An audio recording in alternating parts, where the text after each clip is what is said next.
not a good sign. Welcome, welcome, welcome. Fight, That's fight, me. I fight. gotta turn my speaker off. I'm sorry.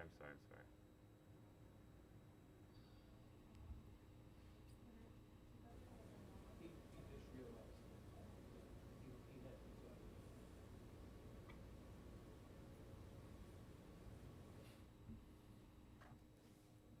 Report on your set back up. Katy, just let me know when I should start admitting people into the room. You're good now. Look at that. It's pretty snazzy. Mm-hmm.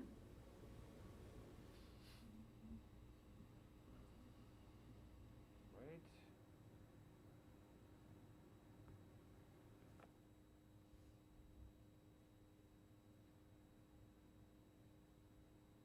We have everybody admitted. Katy, are we on audio? Thank you so much. Good evening and welcome to this open meeting of the Norfolk Select Board. As a preliminary matter, my name is Kevin Calcutt. I am the chair of the Norfolk Select Board. Permit me to confirm that all members and persons anticipated on the agenda are present and can hear me. Since they are all here in the room, we do not need to do this. I was do wondering, I was like, do I need to be like, Scripts. I just read the script. I don't think. So I think it goes without saying that tonight we are demoing a new setup in which we are allowing anybody who would like to watch the meeting to virtually attend and participate, whereas we are live here in room 124 at Town Hall. We are demoing this process, so please stick with us through any kind of bugs or trips we have along the way, but we do have a structure in place so that it will function as it has been for the last few weeks. So with that, this open meeting of the Norfolk Select Board is being conducted remotely consistent with Governor Baker's executive order of March 12, 2020. Due to the current state of emergency in the Commonwealth due to the outbreak of the COVID-19 virus. In order to mitigate the transmission of the COVID-19 virus, we have been advised and directed by the Commonwealth to suspend public gatherings, and as such, the governor's order suspends the requirement of the open meeting law to have all meetings in a publicly accessible physical location. Further, all members of public bodies are allowed and encouraged to participate remotely. The order, which you can find posted with the agenda materials for this meeting, allows public bodies to meet entirely remotely so long as reasonable public access is afforded so that the public can follow along with the deliberations of this meeting. And with that, would everybody please join me for the Pledge of Allegiance?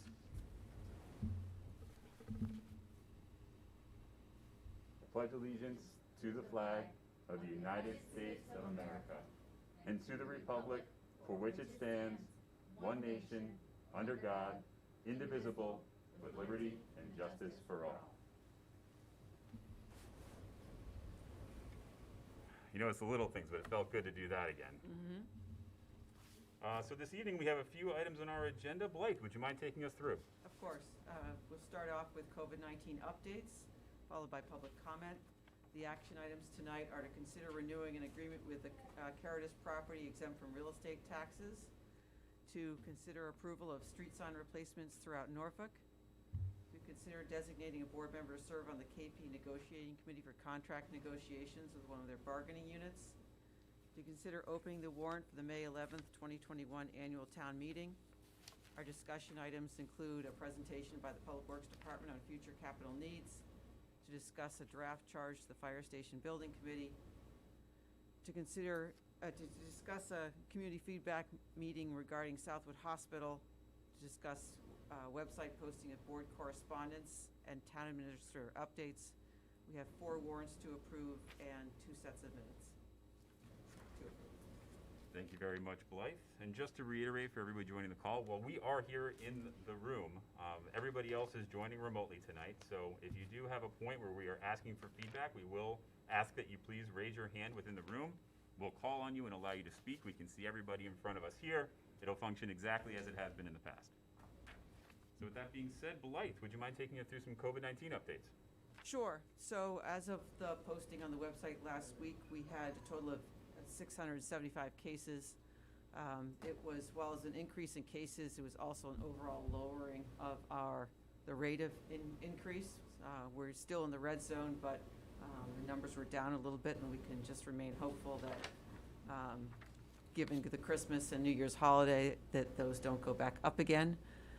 Our CARES funds are becoming quite limited, although federal government extended the deadline to use funds till the end of December, it's clear that what we have will not go that far. We still have continuing costs for purchasing PPE, for nursing services, which is probably our largest continuing expense, and waiting to see whether there'll be any other changes from the federal government in that regard coming forward at some point. If not, I can expect that we would be tapping into the town's reserve fund through the advisory committee initially for expenses we need to cover, and then perhaps making adjustments at town meeting. So we've got to keep our eye on that. In good news, our police and fire first responders are scheduled to be vaccinated next week. The state's rollout of that was each community was asked if they could administer, if they had 200 people to administer vaccines to, and we don't. We have just under 100. So we didn't qualify to have our own site, and we don't have a vaccine storage for the Pfizer vaccine. There's a couple of challenges to that. So we, as well as many other departments, kind of scrambled around a little bit before Christmas. We made arrangements to do that with Foxborough. They're taking the lead with us and a couple other communities, and I understand they'll accept the vaccine, and then our first responders will be vaccinated probably at our police department sometime next week. So that's great news. The bigger question I don't have any answers to is what's going to happen in phase 2 when you start to do people over age 75 or with a couple of underlying conditions, other critical essential employees like public works, grocery store workers, and all that sort of thing. On a state call today, they are setting up a number of sites where first responders could go if they don't go to one like we're doing. It's not clear yet whether that will be the model for the general public, whether there'll be something else. We just don't know yet. So just ask everyone to be patient with us as we try to find that out so we can help in turn inform others. So that's my update. Thank you, Blythe. We've been continuing to try to post some more clarification and analytics on the Facebook community page as well. Our last update identified that in the course of the last 14 days, we had 76 new cases. That is obviously combined between the prison and the community.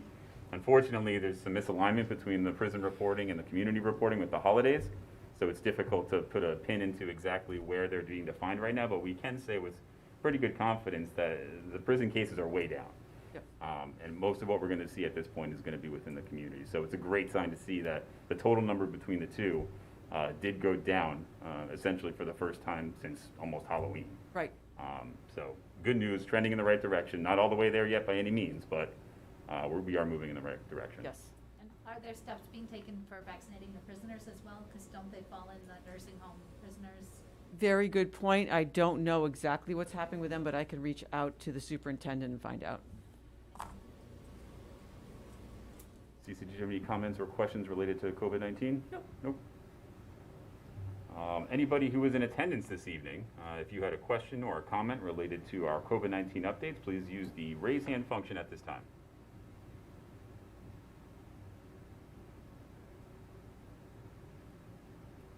I do not believe I am seeing any hands raised. If you are having trouble finding the hand raise button, please wave furiously at your camera. Seeing none, so we will move on. Our next item this evening is our public comment period. This is the time where anybody who is in attendance tonight has the opportunity to share with the board and the town administrator for around 3 minutes of any item that falls within the scope of those two bodies. If you would like to share for public comment this evening, we ask that you please use the raise hand function at this time.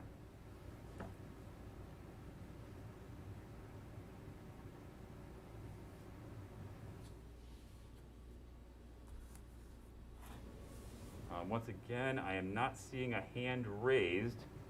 If anybody's having trouble, feel free to just wave furiously. I am seeing no hands at this time, and we will be moving on. Our first action item this evening is to please consider renewing an agreement regarding the Caritas property exempt from real estate taxes under provisions of MGL Chapter 59, Section 5, Clause 3rd.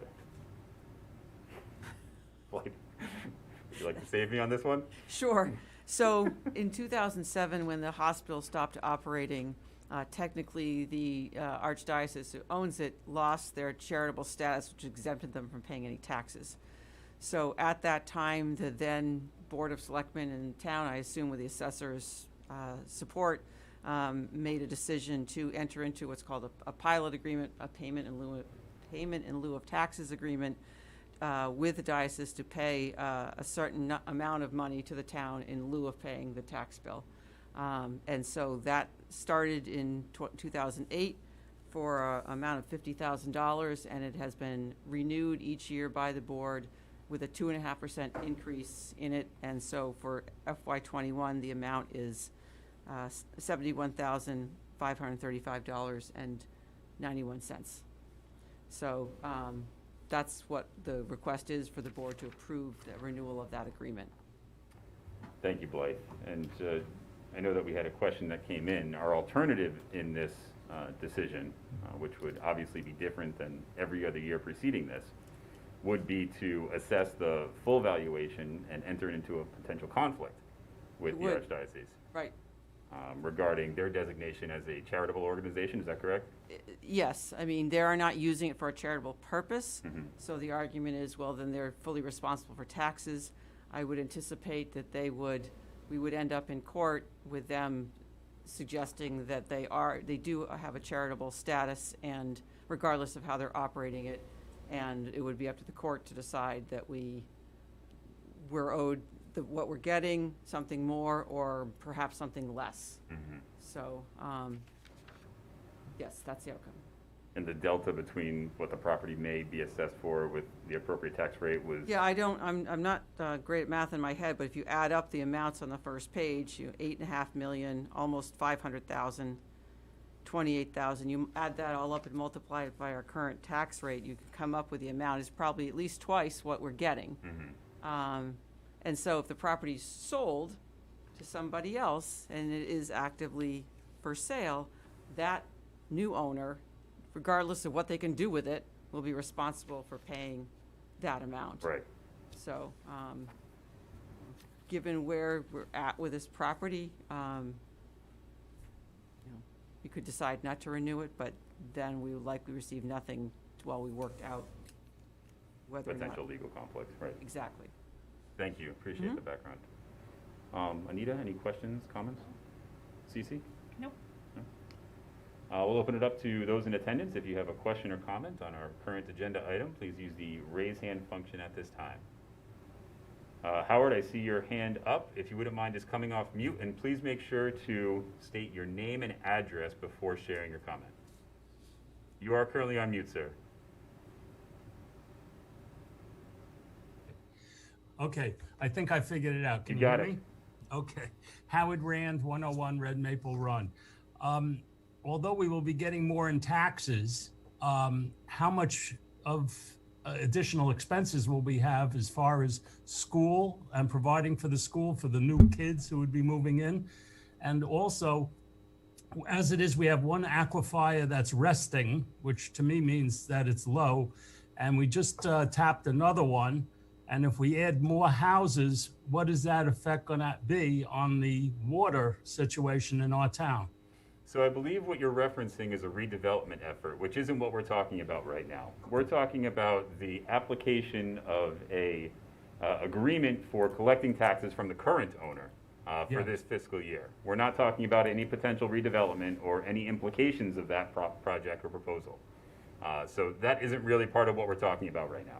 Okay, so there's no thought or no developer has brought up anything as far as that goes? But there are people who have shown interest, and there are ongoing discussions about the best way to be able to move forward with that. But again, not part of what we're talking about right now. Okay, thank you. Thank you. Mr. Haddad, go right ahead, sir. Thank you. I mean, it sounds like another case of the Stop and Shop law, where we just have an owner squatting on a large piece of property, not being developed to the benefit of the town. And I don't understand, again, why we'd be afraid of pushing forward with getting a true evaluation of the property because we're afraid they might take us to court. Is that, what I heard? And I guess I don't agree with that that point of view when we have opportunities, other opportunities that might be best explored in the future. That's just my comment. Well, I understand the perspective, Ed.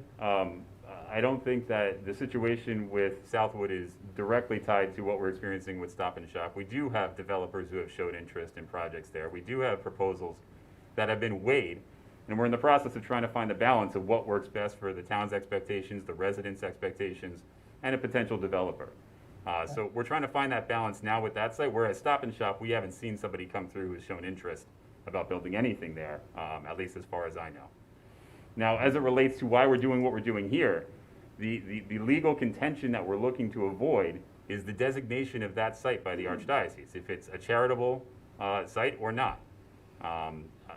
What we're identifying tonight is that by continuing with this agreement, we'd be collecting $71,000 about in revenue. Whereas if that property was to pay the full property tax based on what it's worth, it would be near double that.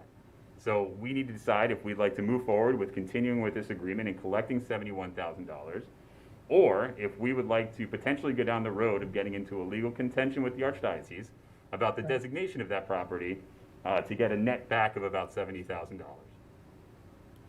That's really the point of what we're talking about tonight.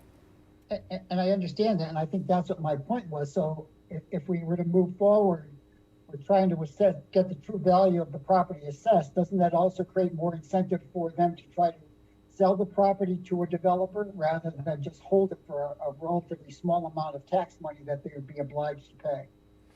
I think that what Blythe had identified at the onset was that if somebody were to purchase the property and move forward, this agreement does not carry over into that purchase. Whoever purchases that property would then be paying on the full assessed value.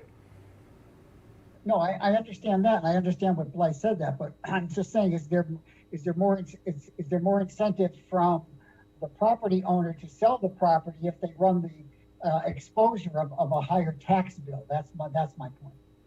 I mean, I suppose it's possible, sure, but I think the town has to weigh, the board has to weigh whether or not they want to potentially invite that litigation and defend that. So, and I understand from talking to the assessor, Mr. Clark, that he thinks, based on the recent training they've had about pilot agreements, that we might be vulnerable to receiving perhaps nothing. So, you know, that's all several what ifs, and I can't give you anything concrete, but it's his recommendation that we continue with this, especially where we have some interest in the property and it may be changing hands. Of course, the actual development, you know, unknown at this point. There's a lot that has to go into that, and we're going to talk about that a little bit later tonight on the agenda, a community meeting about that. And I think would be a great place to ask questions like this. mm-hmm. Okay, I'll hold off until that agenda item comes up. Thank you. Thank you, Ed. Do we have anybody else with a comment or question? Mr. Denver, go right ahead, sir. Yeah, hi, Paul Denver, 16 Winterberry.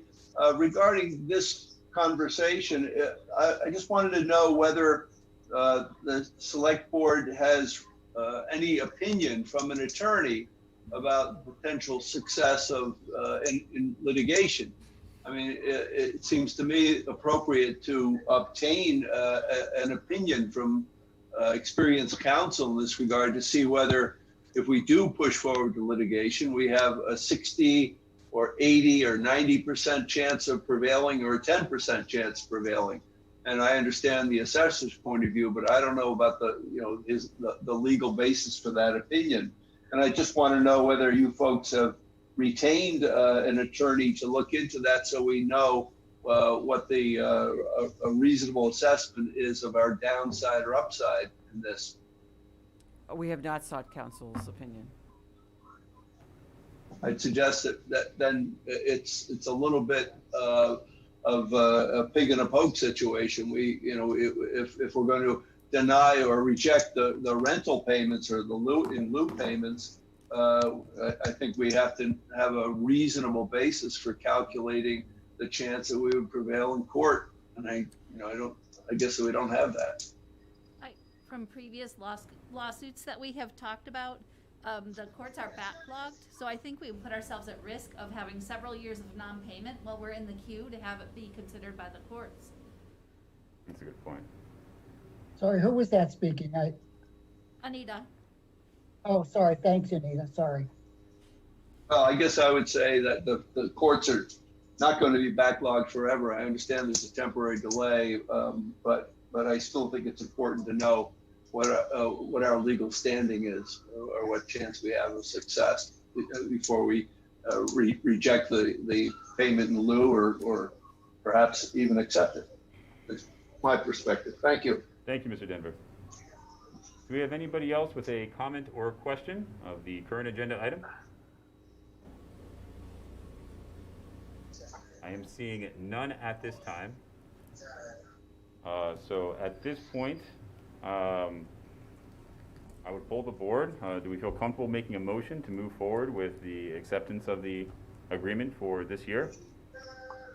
You feel okay moving forward with the motion? Very good. In that case, I would move that the board execute an agreement with PAS CNH Incorporated for a pilot agreement for FY 2021 for the property formerly known as Caritas Norwood Hospital Incorporated. Do I hear a second? Second. Hearing a second. Do we have any further discussion? Yeah, I'd want to, just to touch on something that Mr. Denver said, dovetailing with what Anita said, it may be that the Solomon-esque result here would be that we approve for this year and then seek counsel for the likelihood of success in the future, such that we are assured the income now, and we can sort of look and see whether or not, you know, for quote unquote short money, we could pursue the other avenue if we began right away. Subsequent to making the determination, you know, you'd have enough runway, I'm mixing my metaphors per usual, to explore it. So I put that out there. I don't know necessarily, I don't think that that's an action item. It's just a BT dubs. We can look into it. But that seems to me, because I'm mindful, and I think Kevin agrees with me, and I'm pretty confident Anita does too, only from last meeting, sort of the idea that we don't, while we want to be fiscally careful, we don't want to be so fiscally careful that we end up with a reputation as people who are afraid to litigate, and we end up adversely impacting our bottom line in the other direction. And it may feel to people that that is in fact what's been happening, albeit it hasn't. I think every case should be dealt with separately, and we should explore, you know, mindful of what, you know, how litigious they might be or not, you know, their war chest or lack thereof, how expensive, you know, what's the process. You know, I understand with construction, some of these people can get sort of entrenched and will happily litigate to the nth degree, but other people are more reliant upon public perception and maybe would be more willing to maybe even just renegotiate for a letter. So I've gone on too long. I think we should vote now. I also think that we should explore whether or not this is our last hurrah. No, I think that's a great point that you make, Cece. I mean, and I would further reinforce that point by saying we are in very deep discussions with a potential development partner for that site right now. Oh. And I don't know if right now is the best time to be making drastic Right. changes to something we've been doing for a very long time with the potential, and I emphasize the word potential because it's very preliminary, somebody doing their due diligence on the site. So I wholeheartedly agree with that perspective that, you know, we can vote this in now, we can extend this for another year, but should we be in the same spot in 2022, that we strongly consider, with the advice of counsel, a different alternative. Rattled the chains. Yep. All right, so we do have a seconded motion on the floor. I guess we don't have to do roll call votes anymore, huh? All those in favor say aye. Aye. All those opposed? It is unanimous. Thank you very much. Our next agenda item this evening is to please consider approval of street sign replacements throughout Norfolk. At this time, I'd like to welcome our DPW leadership team. Welcome, Blair, Barry. Thank you so much for joining us tonight. Thank you. I believe you gentlemen have a presentation for us. Yes, we do. Blythe, is there anything you'd like to add before we get into the presentation? So the purpose of the purpose of the presentation is to answer the questions that were brought up at the last meeting about the cost to replace the signs with what we are expected to have, what it might cost to try to make the signs stay vertical but be more in compliance with those regulations. To give you that background and also give you the language from various sources that states why they are supposed to be horizontal and not vertical. So credit to Barry on putting this presentation together, and we also handed out a one-pager tonight, which we got late from the sign company, of what they estimated it would cost to try to make the slightly more compliant but not completely vertical signs. So, Barry, if you could take it away. Basically taking off from last meeting. So we pretty much worked diligently on all the comments that were given us for the last time. So I contacted Permaline, which is our sign vendor. So we switched everything to galvanized steel posts instead of the green. There is no cost difference between a black and white or a color steel. And there is no cost difference between a color sign and a true. Cost did increase a little bit from switching from the green to the galvanized, but it wasn't a whole lot. So unfortunately your PDF isn't updated, but the one on the screen is, because we just got the numbers in at the 11th hour. So what we wanted to do was an apples and apples comparison. So our sign vendor Permaline, basically I call in the order, they get delivered to the DPW, all the parts, all the material and everything. We wanted to do the same thing with our sign vendor. So this isn't the DPW going out and buying all the pieces to put this together. It's the vendor giving us all the components of the 10-foot wood post, the 8-inch PV sleeve, and sign lettering for each post. So the comparison between the two, if we look down here, so as we've discussed, the Main Street signs will have 2 signs per pole. That's roughly $26,000. The secondary streets will have the 1 sign per pole, plus the reflective strip, right around $25,000 for, all in around $52,000. If we go with the traditional that we have updated to the new lettering and the reflective material, we're looking at $134,803. So you can see there's a huge cost difference between trying to modify what we have to actually doing what we need to do to be in compliance. Further on that, unfortunately, CC, there wasn't a silver bullet. There's about 25 pages of silver bullets of law that we need to go through to have all the backup information. But this slide highlights what we're dealing with. Our existing signs are not in compliance because the material, they're made out of PVC and wood. The sign size is incorrect. The letter size is incorrect. The letter font is incorrect. The sheeting, retroreflectivity is incorrect. The height is incorrect. And then the post material is incorrect. I gave you a couple diagrams down here. I didn't have any of a street sign, but this is right out of the MUTCD manual referencing the height, the type, the size, material. So digging into everything that I found, Mass DOT has officially adopted the standards of the MUTCD. If you want me to read the whole thing, I gladly will. But the next couple slides, I think, highlight the point as to why we need to follow along with what the Federal Highway recommends, because it's actually enforced by Mass DOT. Chapter 89, Section 9 of the General Laws authorizes the department, which is Mass DOT, to designate any state highway or part thereof as a throughway. It further authorizes any city or town to designate any way or part thereof as a throughway. For such designation to be effective, the statute requires the erection of suitable signs or signals to be erected in accordance with the requirements of the department. So that is Mass DOT. Then they even have a section on street name signs. Street name signs for Massachusetts streets and highways shall consist of a white legend or green background unless other acceptable contrasting colors have been approved by the department for a municipality to use in all ways within their control.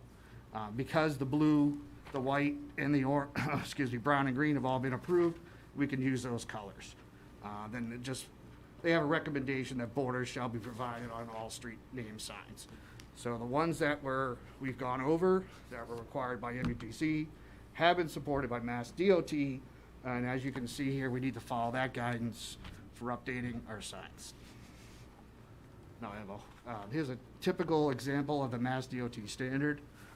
So Mass DOT actually amended the MUTCD to include some nuances for the state of Massachusetts. This sign type is one of them. So this would be the standard sign that they would like us to see, but we could use one of the other approved colors. Now I have about 17 more pages on MUTCD reference. I hope I don't have to go through it all. And No, you provided it, and I read it, and when it's my turn, I'll ask my questions on it. I don't need you to read in the record what we Thank all you. have been provided. Thank for- you. I appreciate that since last greatly. week. So the biggest thing you can see is the cost difference between the two, and then the requirements that, based upon my research, we have to adhere to the Mass DOT standards, which we adhere to. All other construction, everything else we do, we adhere to for Mass DOT standards, and that's where we need to go with directions for the new signs. One thing I would add is it's not at all our intention to ask for the funds to replace all signs immediately. This whole thing started because we have some new signs that need to be put up, and we were, concerned about putting up signs that weren't compliant, and that generated this whole conversation. So our thought was, right now, our sign budget's $6,000 a year, which I think you've pretty much I expended. have about $1,200 left in our Just sign in signs that get broken, Yep. whatever need to be replaced. We'll move that up, perhaps double it or so, take care of some of these new signs we need to do, and slowly, over time, if we're doing a Chapter 90 project on a road, replace those. So over a period of a few years, we will slowly get to all of them. So I wanted to point that out as well. How many signs would you say that we replaced just because of normal wear and tear in a given year? We haven't. In the last 2 years, we haven't replaced any street name signs. Stop signs. The second part of this too is there's a sheeting standard for all the regulatory guide signs. Stop signs, yield signs. So as those get broken or knocked down, we're replacing those. We haven't replaced any street name signs in the last 2 years. Is that because they haven't required to be changed out, or is Well, that just because? We've had some broken, but Blair and I have been waiting to present this because we wanted to start moving to the new standard. So why spend the money and replace an existing sign, PVC wood, when we knew we were going to be moving forward with this in the future? And how many replacements do we currently have in the queue that are required? 6. Yeah, a whole part of this we haven't even touched on is, as he said, every directional sign at some point needs to be the same standard of reflectivity, the same height, the same. So we've been slowly doing those. If you went down Lake Street, you'll notice all that's new standard. The signs we just put up on Union Street are all the new standard. So as we're replacing those signs, stop signs we've been doing since I've been here for almost 2 years now. The stop signs we've been doing. There's actually different size requirements for stop signs on different size roads. So we've been implementing this on all our other sign types. Now we need to implement this on our street signs. Thank you. Cece, Anita, questions? Go ahead. All right, so I'll state at the outset 2 things. One, I appreciate the additional verbiage. Gotcha. Words, lots of words. Lots that of you did words. not have to read. And 2, I'm mindful, and I appreciated you pointing out that you've known for a bit that it needed to happen and you were waiting for the opportunity, because it's still my sense, and I'll tell you why and sort of ask my questions at the same time, it's still my sense that if I had to vote tonight, I would vote against this because I still have questions, and not because I'm like, but I still have questions. And so I'll tell you a little bit about my questions. I'm not some you may be able to answer tonight, and some now that I have finally found Mass General Laws, Chapter 95. There you go. Chapter 85, forgive me, Section 2.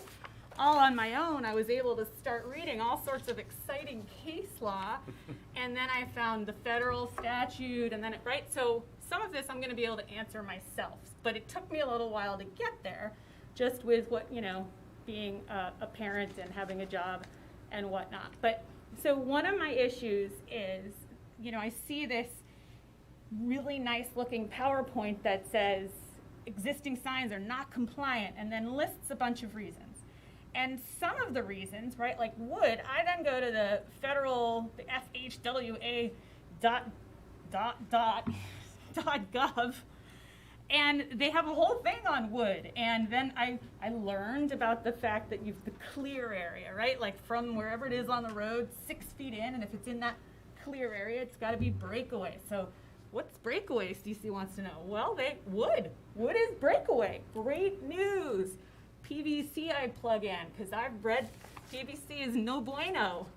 Well, I found a letter to the FHW whomever with a PVC sign, and they did all of the FHWA tests, and lo and behold, breakaway, A-okay. So I'm not saying good news, let's stick with the old. I'm saying I keep finding examples that suggest that maybe it's not as committed as I was initially led to believe, right? So I'm not done. Well, the 1 point for your wood signs, if you notice, that's only for rural areas. Wood signs aren't allowed in urban areas. Okay, I don't know where you Federal highway. are putting signs. I'm putting them in Norfolk. Norfolk's not rural, And it's an urban area. I'm looking at pictures, and fine. You know what? I'm not going to argue it with you. I'm really not. Neither one of us wrote the statute.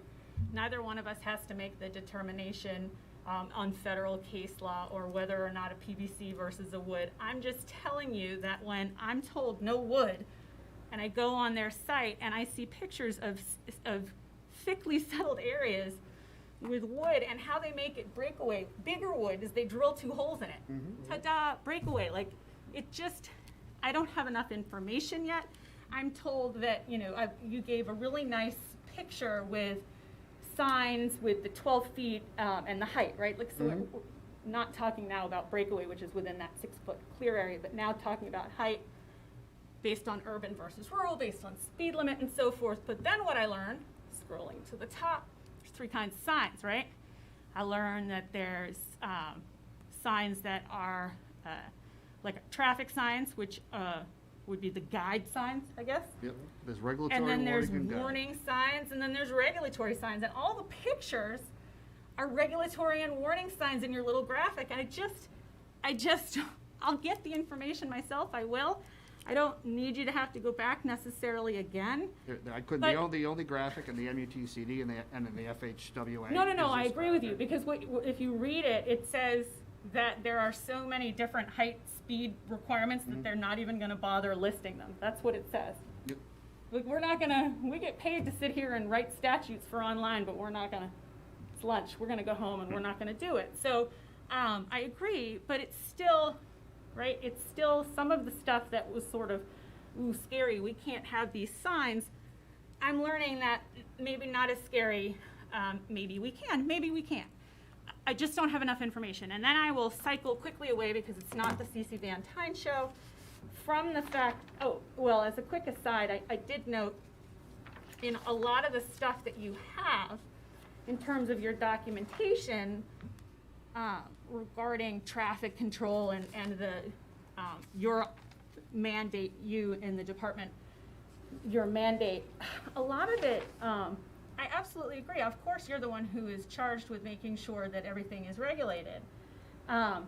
But when you read, like, you include the definition section, Yes. which was helpful, because then half the stuff that was before scary, I see now is not a standard, but is a guide. I'm just telling you. Basically, I wanted to highlight that. No, I appreciate that. There's That a was difference. super helpful. There's a difference between the standard and the guidance, and we have to follow the standard.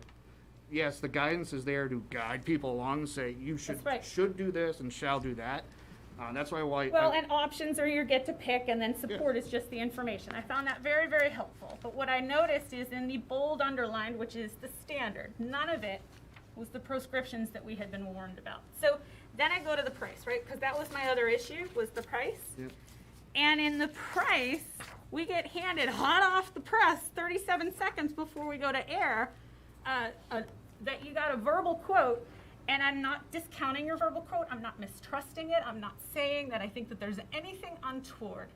I just think that if I'm given a quote that says, hey, I can get this on Amazon, But that I had to go to like some special guy who only gave me this really ridiculously expensive quote. My swamp Yankee kicks in. I just poked myself in the eye. And I think maybe there's a deal and maybe there isn't, right? But what's 2 more weeks to see? Maybe we get a written thing, or maybe we get something that says, yeah, if you're buying 300 10-foot 4x4s, then we'll cut you a deal down to $10. It's still not gonna bring that price down. I okay, mean, the all right. side lettering is still gonna be $300 per sign.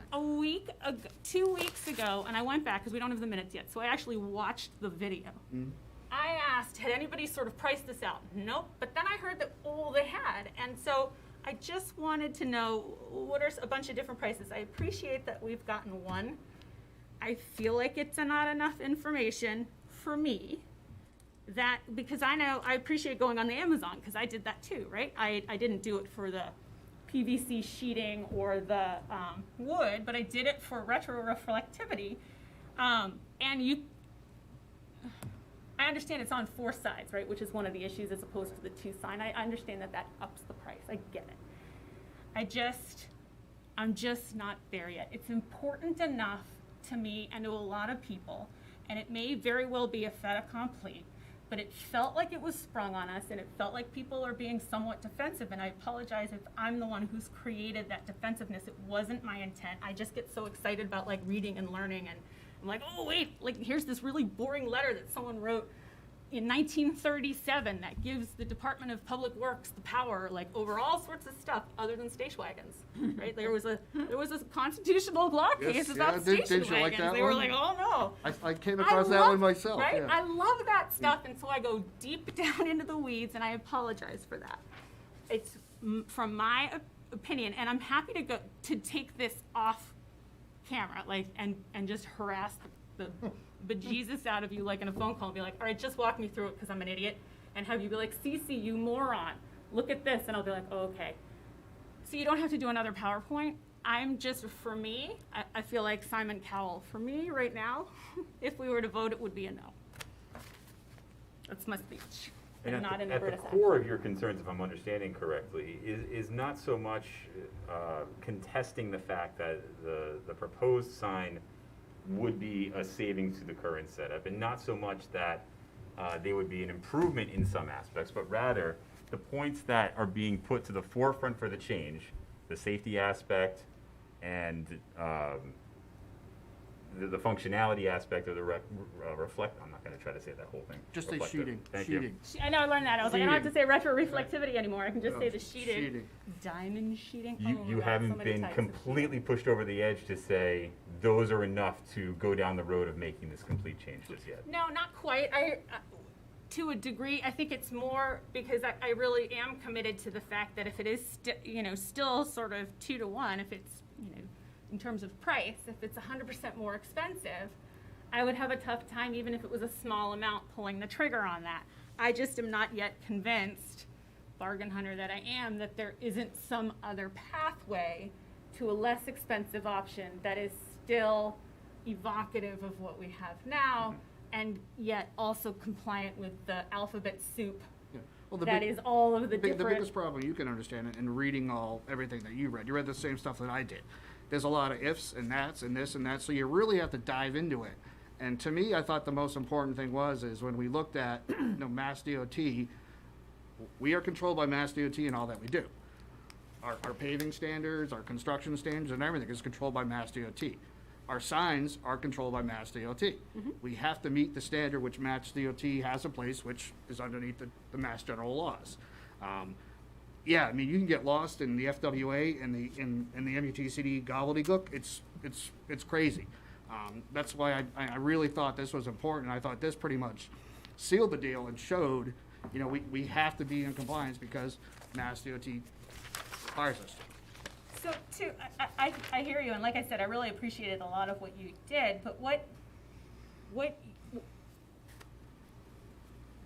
I read statutes and case law for a living. I got Gotcha. tortured through law school and beyond. So I don't mind the shells and it's sort of secondary language. And so something may seem sort of like, oh, that's like a pronouncement from above, and I see it as just sort of as between the Department of Public Works and some other municipality organization, Department of Public Works wins, right? Like as for, remember the sign, the stop sign with the overgrown, I'm sure you read that one, Twomey, I think. And so I'm just not there yet, is all I'm saying. I agree, we've both read the same alphabet soup. Oh, yeah. I'm mindful of where you're coming from. I just am not seeing the same proscriptions as you. And to answer your question, if I were able to feel, my hope would be, based on what I've started to see with the statutes, that there would be a way to meld. Well, the big thing here is we'd have to go to Mass DOT. We'd have to go to Mass DOT, present to them what we want to do for a sign, and get their approval to do it. All right, so just let's follow that for an example. I don't know that you do, but let's say that you do. Because again, some of the stuff that you've sort of cited and in your PowerPoint are more sort of the definition section and have more to do with if there has never been a sign and there's going to be an engineer. Right, but let's just say that you do for a second have to go to the Mass DOT. And let's say, because this is another big if that I am mindful of, let's say that what we want, or what I want, because it may not be what the board wants, this is just me.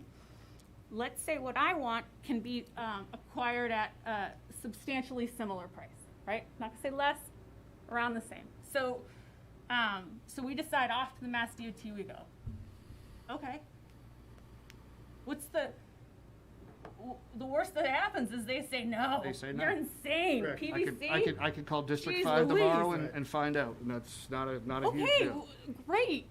Why didn't you? Like, I'm not trying to get into this sort of Because a we didn't, because tit for we tat. I'm didn't. just saying, I wanted to I'm say not we didn't ready to have vote. to, I'm because not ready. Okay. following everything that we need to do, you know, we're at Alright. we're at the place where we are. So I mean, that's why we're here. All right, I'm just saying that I've been given a packet that when I go and follow the leads doesn't take me where the packet's telling me it's supposed to go. So I'm just saying I'm not ready. Got it. Thank you. Nita, go right ahead.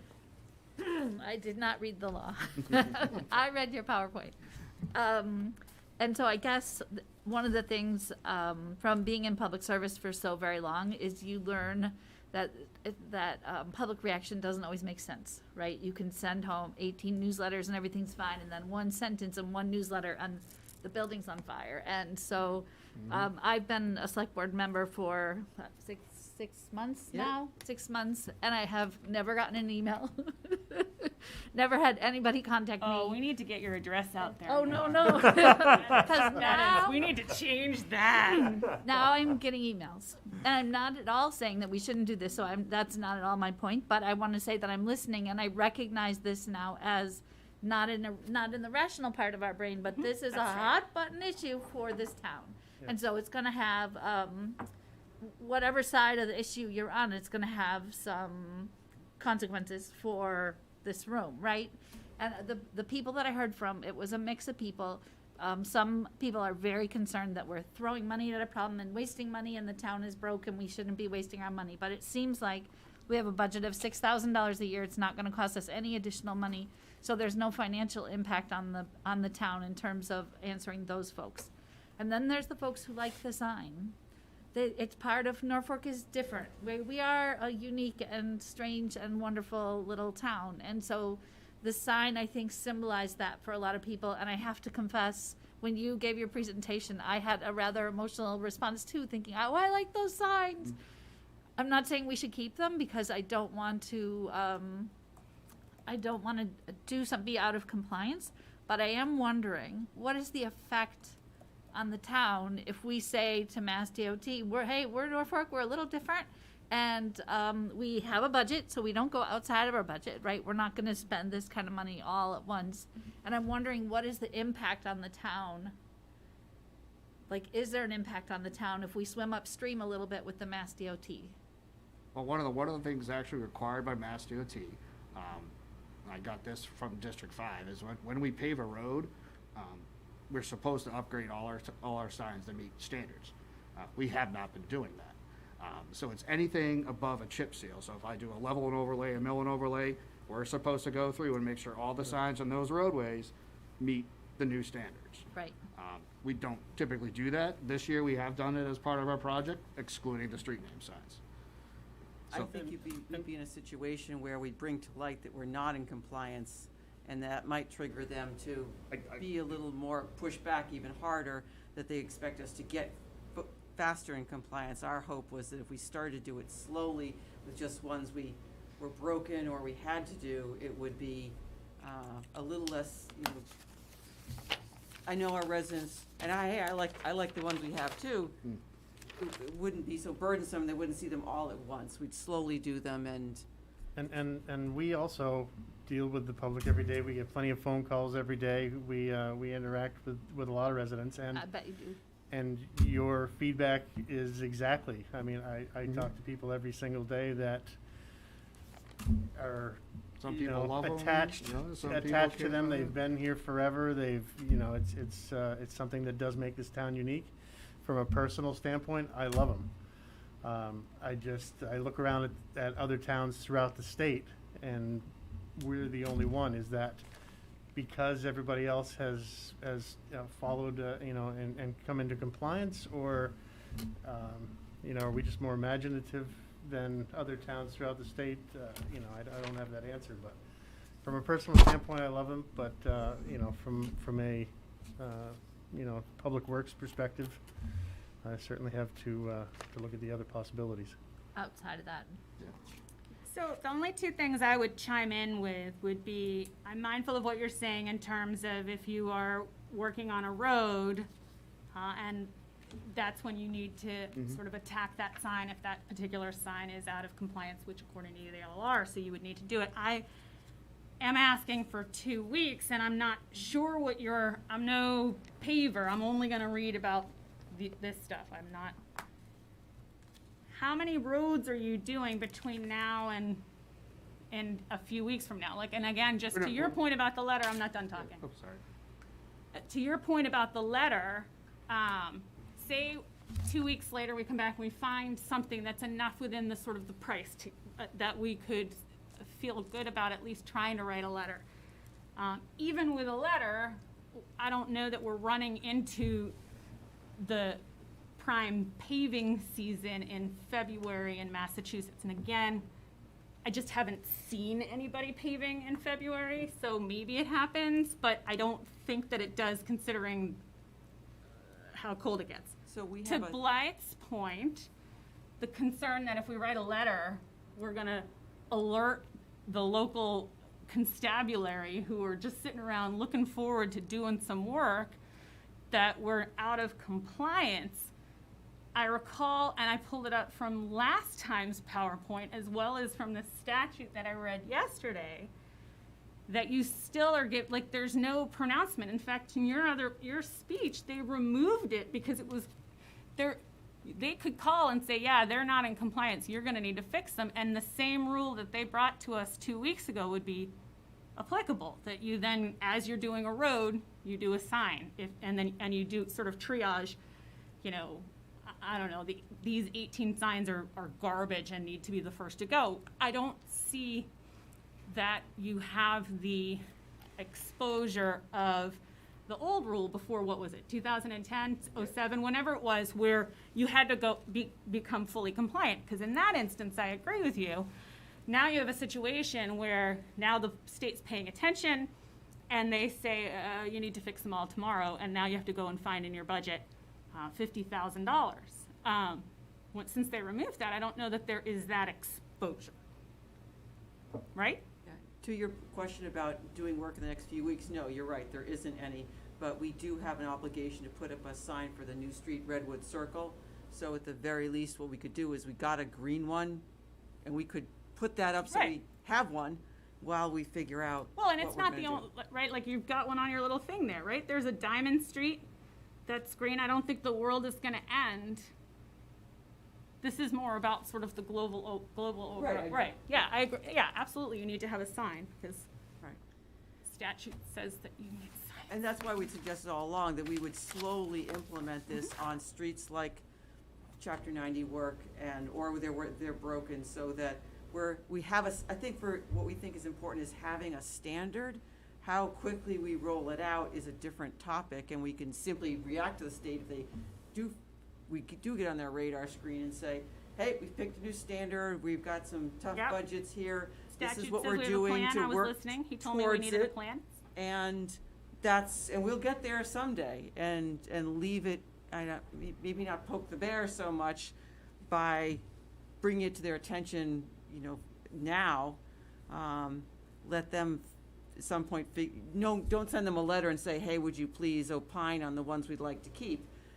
Just pick one and then slowly implement it over some number of years. Well, no, but my question, which Anita sort of made more eloquent, was I said I was looking for some time, like between now and the next meeting. Yes, And if definitely. between now and the next meeting, it becomes my opinion, just as just a fellow on the board, obviously with no expertise in this area, that it is doable, then the next step, I think, to make the professionals whose job it is to make these changes feel comfortable in that what they're doing is in compliance with the statute would be seek leave of the Mass DOT, which I'm not particularly concerned about poking the bear, because the statute says the speed with which we should be doing it is the speed with which we should be doing it, whether we poke them or not. Yep. So that was all I was saying. So if we can just put up that one sign that is just different, so we at least has one, then I think we could definitely take the 2 weeks I to agree. continue to work on it. And then just to jump in, I haven't been in person, so this is weird. I know it's weird. I'm gonna have to learn the new rules, because I know when to talk, because Kevin says talk now, and then I talk. He takes you off mute. Right, and then there you go. So I guess I am firmly opposed to fear-based leadership, right? So I don't want to say to us, like, we're afraid of the town getting mad at us and make that decision. But on the other hand, we are public servants, and we're representing our town, and our town is telling us something. Like, the signs are important to them. So I think we owe it to the town to really explore. Maybe we can keep them. And it costs a little more, and it takes a little more time, and maybe that's the right decision, because it's part of the strange weirdness that's the wonderful town of Norfolk. And Or I maybe- don't disagree Or whatsoever. maybe we don't. Like, maybe the Mass No, we are DOT weird. comes in here on a horse and says, nope, that's not happening, and then we do the gradual thing. We find another way to be weird. We'll take the Band-Aid off a little bit at a time. We'll But find I it, though, wonder too, you can bet. if we could do the work to say, maybe we could keep them, or maybe it's just completely ridiculously expensive and not viable for us in a tight fiscal time. And that's part of it too. I think the reason that we're here is because obviously we've got a half a dozen that need to be addressed. And we don't want to have to do them twice. So rather than to go down that road and then eventually change it anyway, it's, to be fiscally Yep, responsible. absolutely. We wanted to go through this process so that we don't have to go at it again. So if it takes, a little while longer, so be it, absolutely. And I don't object to asking Mass DOT. Let's say, this is important to our town. We're hearing Absolutely. from the town, and this is what they're saying. Are they talking to you? You're not getting any sign emails? The he's emails got- from the signs, yeah, that's actually what I was gonna touch on briefly here. I mean, you guys effectively communicated everything that we've been receiving up to this point. We received exactly 29 emails in opposition to putting in new signs for a varying array of reasons, citing mostly cost than And I have 10 more. other things that people could be doing with their time, other tasks and whatnot, and we received one email in support of changing the signs out. And I replied to each and every one of them because I thought it was important to be able to highlight that the reason DPW leadership was bringing this forward because of their responsibility to ensure that we're adhering to all of the state and federal guidance related to the safety mandates for these signs. Further, they also cited that potential savings due to the material of the old signs versus what was being proposed with the new sign. That being said, during the course of conversation tonight, I've heard that there's still a little bit of iffiness about the state statutes, what's a requirement, what's a recommendation, and whatnot. We understand it's your responsibility to come with us and propose and say, look, this is what we need to do to fall within this. But based on what Cece had mentioned specifically about the breakaway nature of the PVC and the wood sign, it seems like the safety aspect isn't as much of an impact as it was before. So then, from my perspective, we're left with the cost, right? Aside from meeting the guidelines, and if we do find out that they're requirements versus suggestions and different story, now we have to balance, as Anita so eloquently put it, like Cece said, we have to use the logical sense against the emotional sense of the people in town. And everybody does have a little bit of an emotional tie to the current structure of these signs. For me, I'm more on this side right now saying, look, I'm not seeing a huge push to have to need to change these out right now. We may find something new out in the next 2 weeks, but I've gone from over here because of the safety and the cost aspect to more on this side right now, leaning towards the emotional tie to the current design and wanting to push as far as we can to get that maintained as possible. That may change in the next 2 weeks. I'm more than open to push this conversation until then. But just with the course of what we discussed tonight, what's been presented, I wanted to kind of lay out where I was as well, in addition to the rest of the board. So we won't be taking a vote tonight, if that's the case. We'll be taking the next 2 weeks to gather some more information, do a little bit more digging, try to find some other alternatives. And at our next meeting on the 19th, we'll continue this discussion and hopefully be able to come up with a plan for moving forward. Yes, sir, I will contact Mass DOT tomorrow and start to chase this. Really do appreciate it. And I do want to reiterate that we do appreciate everything you guys have done to bring this Absolutely. forward, to highlight everything for us, to bring the information to us. That's what you're here for. You're here to bring this stuff up because none of us would ever know about this stuff. So we appreciate you guys doing that. Thank you. Thank You're you. welcome. But don't go anywhere yet. We need you for one more agenda item after this. Yes, we are here. Before I do that, I will open it up for those who are in attendance this evening. If you have any questions or comments related to our current agenda item on street signs, please feel free to ask them now. If you could just use the raise hand function, and when we call on you, state your name and address before you speak. We'll be starting with Mr. Centauri. Go right ahead, sir. You are on mute, sir. Just take yourself off mute.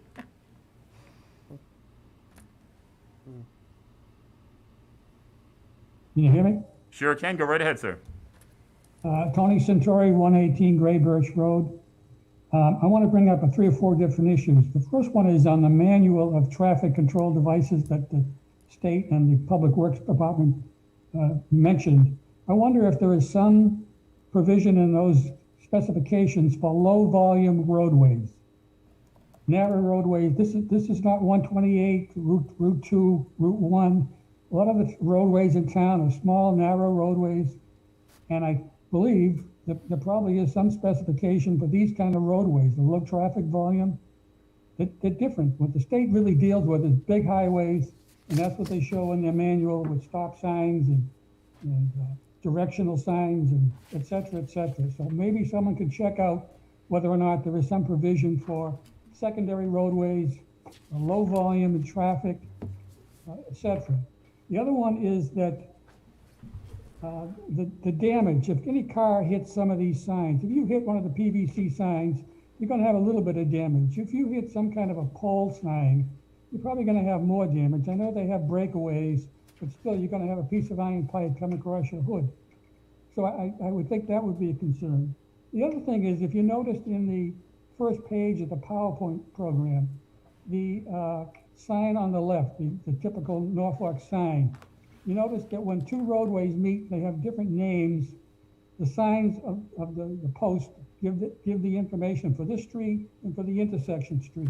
If you go with the regular mass highways, you're gonna have to have 2 signs up on a pole, you know, to make the same thing. When here on a I'd say the Norfolk type signs, you could do it on 1 sign. You could do 3 streets if it had to be.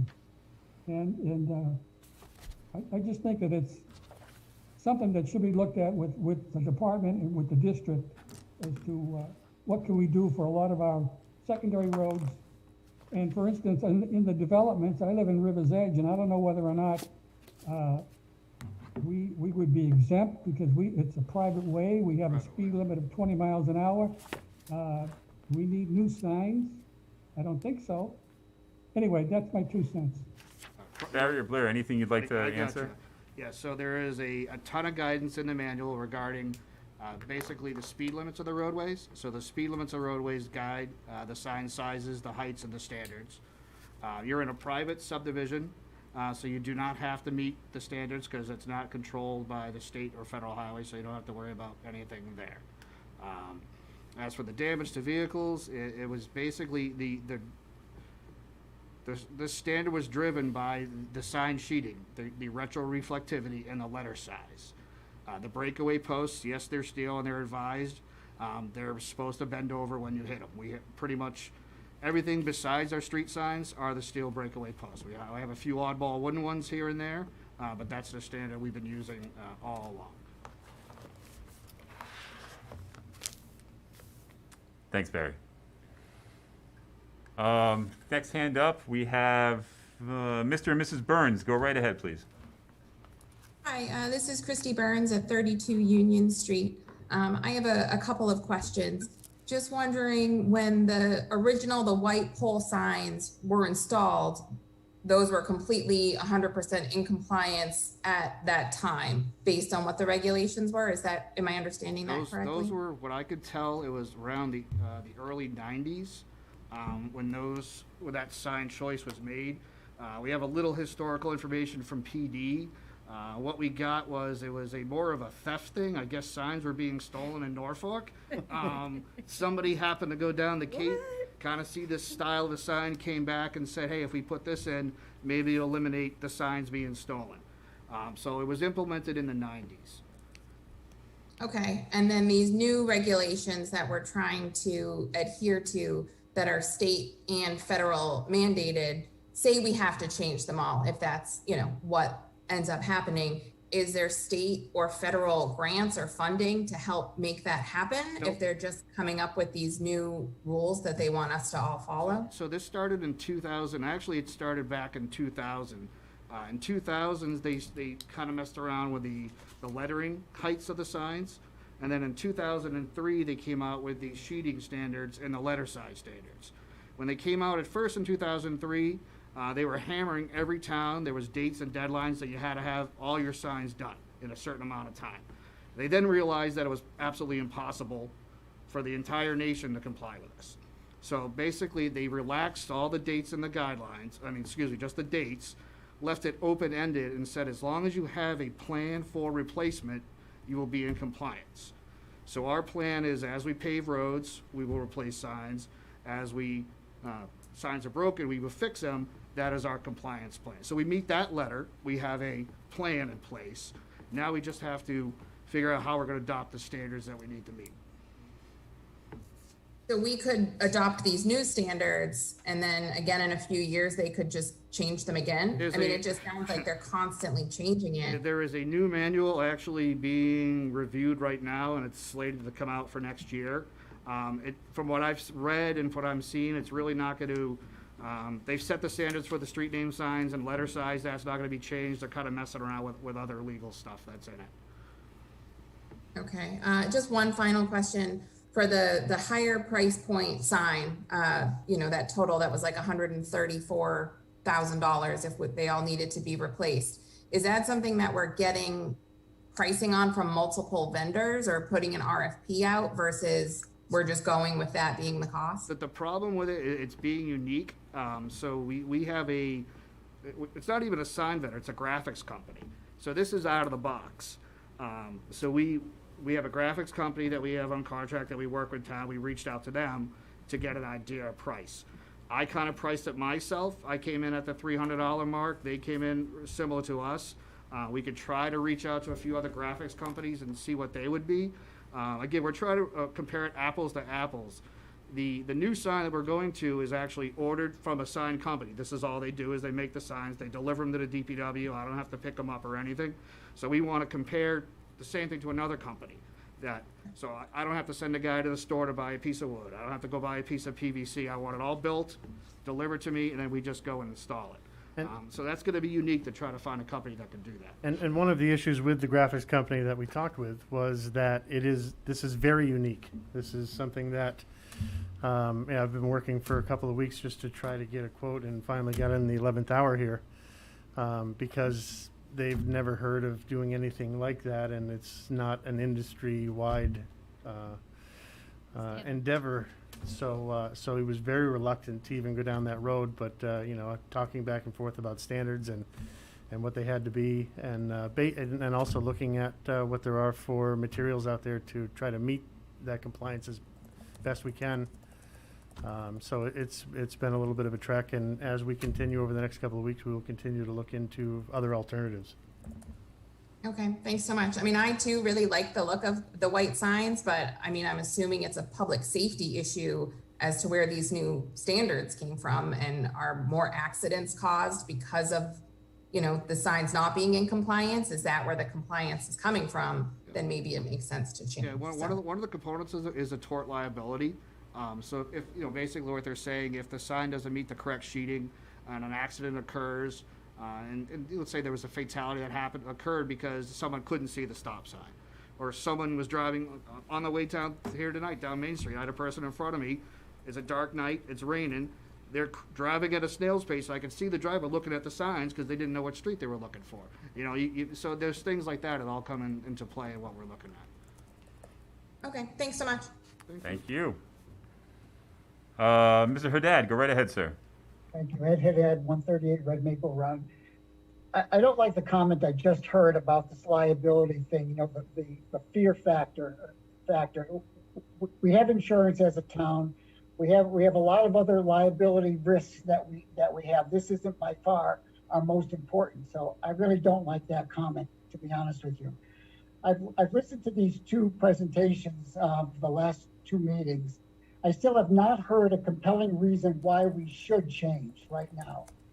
There hasn't been a compelling argument put out there yet, and we're going to go into a third meeting now to still try to get that, because I don't think there is one. So I don't know why we want to go to the Department of Transportation now and poke the bear and kind of say, hey, look it, we're not in compliance. What are you going to do to us? You know, or what do you want to do to us? And then you're going to come back to that meeting. I don't like that approach, and I don't know why we're doing it. We've been non-compliant for 20 years. What's the big deal? What's the big rush now? And I have not heard a compelling reason yet to do otherwise. That's all I have to say. Thank you. Thank you, Ed. I will point out that the new standards came out how long ago, Barry? 2003. All right, so it has been a little bit. I don't necessarily see Barry's comment as being fear-mongering, like you had identified. I could understand the perception, you know, identifying that there is the fear of liability concerns. I think it's important to point out that it is a potential item that's out there, but I also understand the perspective that it does give a negative connotation to the discussion that we're talking about right now. So, understood. Thank you for the comment. Barry, anything you'd like to add? Nope, I'm all set. Thank you. Howard, go right ahead, sir. You're on mute. Am I okay? You're good. Go right ahead. Actually, Christy Burns hit a few of my questions, and a few members of the board that did as well, so I only have one left. It was said in the breakdown that it's $50 per man hour to install the sign, but I don't know how much time it takes for each per man. I don't know if you could say man hour anymore, person hour to install each sign. It's about an hour. 2 guys, 1 hour. 2 guys, 1 hour. Thank you. Well, it depends on the digging too. If it's easy digging, half an hour. Approximately. That's all I wanted to know. Thank you very much, Howard, and we'll try to leave you some questions next time. I have a quick question, just to dovetail with what Howard said. If you have, again, hypothetically, we decided that we were keeping the signs that measure, that the footprint was the same, would that reduce the amount of man hours if we were just going and putting another one in the same hole? Good idea, but what No, we just, yeah, like, I mean, well, what we find is some of the them, amount of crap around my house that I'm like, well, that just seems like it would be so easy, and then I'm like, oh. I can tell you that some are rotted, some have a post, some don't have a post, some of the holes are already loose, so we know it's pretty And much. you're gonna have to fill. Okay. There are a few that you could probably get away with that, and Just looking then for my some cost that- savings. I told you, Swamp Yankee. So We've found that some of these are just PVC over the post, and a lot of times we find around town, kids will pull them off and switch them 90 degrees and put them back on, so now they're mislabeled. What No, I road was just you're talking on about and- the hole in the right. ground, like the $50 an hour. but you'll if find there that was those already a posts hole in are- the ground that was the footprint. But you get it. I mean, that was asked to come up with that number. This is, standard practice and what we do day to day. So, I mean, it's not, someone asked me to come up with a number, and that's what it is No, for you guys. I understand. But this is what we do every day. We've been at a case lately, I guess, because of the lumber shortage. People have been taking off the posts and taking the 4x4s. So I have a How many 4x4s have been stolen in the town of Norfolk since Four. the pandemic? That's Four. crazy. But, and then they put the sleeve back? They put the sleeve back, yeah. That's weird. Like, how badly do you, like, what are you doing with a one piece of pressure treated? I have no idea. I hope they're not burning it because. No idea. It's like the same with them pulling off and turning it 90 degrees and putting it back on. That I don't at know if least you I just can happen to be walking understand, by and, you know. and I understand don't know. steal. I'm not condoning, but I understand flipping it and I understand stealing it from a youthful hijinks standpoint. But just taking the wood just seems kind of random. Oh, yeah, I thought so too. That's a lot of effort for a kid, man. Right? Like that's like what's the ROI on that? Well, someday it's gonna tip over when I'm like 36. Was Betsy waving at us too, or no? She just was. Betsy, did you have a question? I'm sorry. She's now Betsy. You're muted. You're on mute. You know what I love, Anita, was your idea of the quarter and the. Once we can all be in the same room together, every time. If we decide Well, to I guess if change we them, were all in should the we same room, we auction wouldn't off be the old meeting. ones to people who really want them? Betsy, do you want me to unmute you? There you go. I think I figured it out. You're good. No, my question really was, if somebody inadvertently ruins a sign by driving or sliding into it, do they have to pay for the cost of replacing the sign? I think a fire hydrant falls in that category. I don't know. So typically, depending upon the damage, we go through a third-party company. It's called Munitech. So Yeah. they deal with all the insurance companies and stuff, and we don't have to. Yeah. I had one instance in town where I went to Munitech because they took out the chevrons and the guardrail on Main Street near Norfolk Cemetery. Other than that, the DPW replaces the signs. Okay, not that I'm a sign runner into, I but felt like it was a guilty conscience when- question to me, Betsy. I I feel like you were see just like, one if that's I knew manual. someone hypothetically. If you want to drop off an envelope with the cash, well, no Right, questions no, asked, no, Betsy. We will look the other way. the thank you note. Yeah. Thanks. Okay, guys. Good. Thank you, Betsy. Yeah. Do we have any comments or questions on the agenda item related to street signs? I am not seeing any at this time, so we'll be moving on to our next agenda item this evening, which is to please consider designating a board member to serve on the KP Negotiating Committee for contract negotiations with Bargaining Unit A. Blythe, any background? Yes, actually, you can pass over this item. As I think I said in the background, it's supposed to be one select board member from the 3 communities. And since this packet went to press, a selectman from Plainville has offered to serve on it, so you don't need to take a vote. Let's send them a thank you. Yeah, thank you very much, Jeff Johnson. We do appreciate you, sir. Our next item this evening is to please consider opening the warrant for the May 11th, 2021 annual town meeting. Didn't we just have a town meeting? My God. I thought the same thing when I read it. We did, but it's already time again. It's when your schedule gets flipped upside down and backwards. Yep.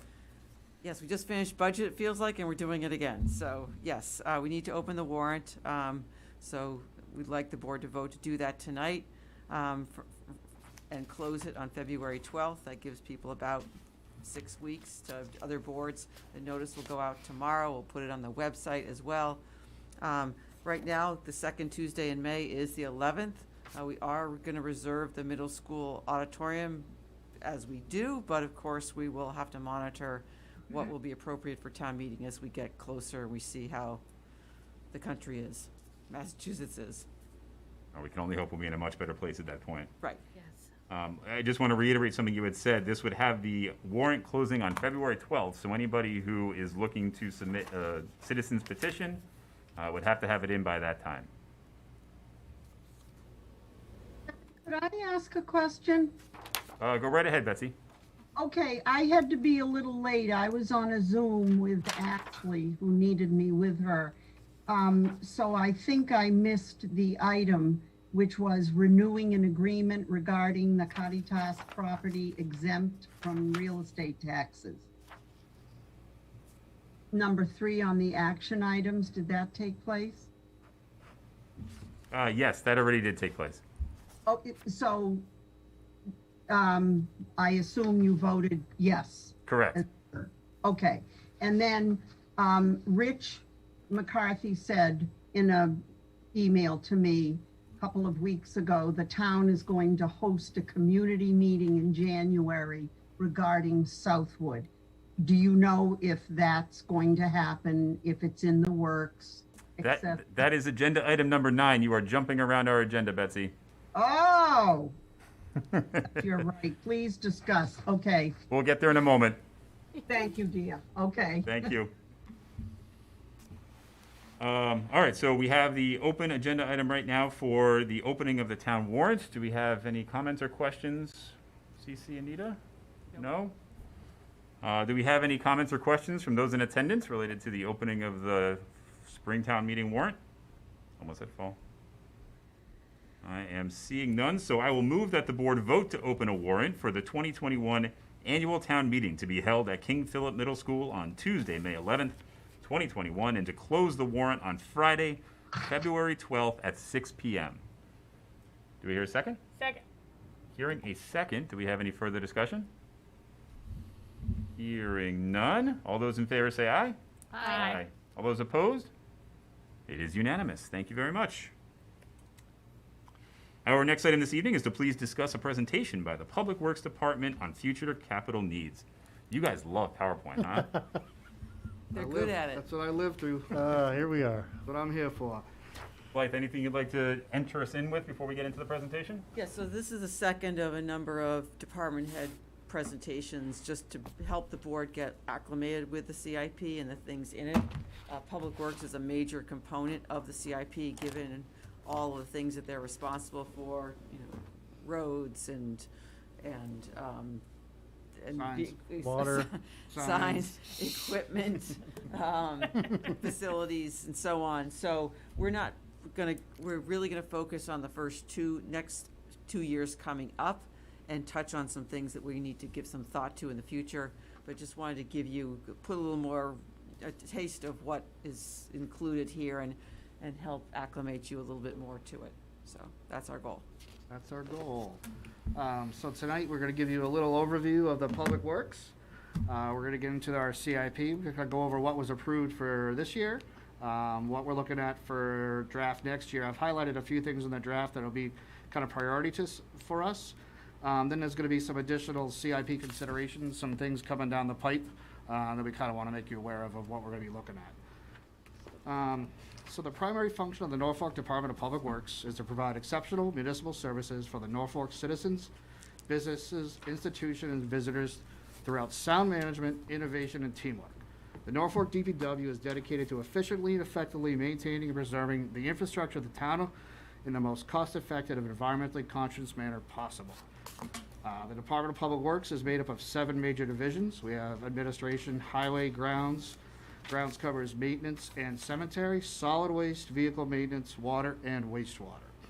We have 5 staff members in administration, 5 employees in the highway division, 4 employees in the grounds and cemetery division, 5 employees in the solid waste division, which are 3 full-time, 2 part-time, 2 employees in the vehicle maintenance division, and 3 employees in the water operations, and we use an outside consultant, Whitewater, to assist us with our day-to-day activities there.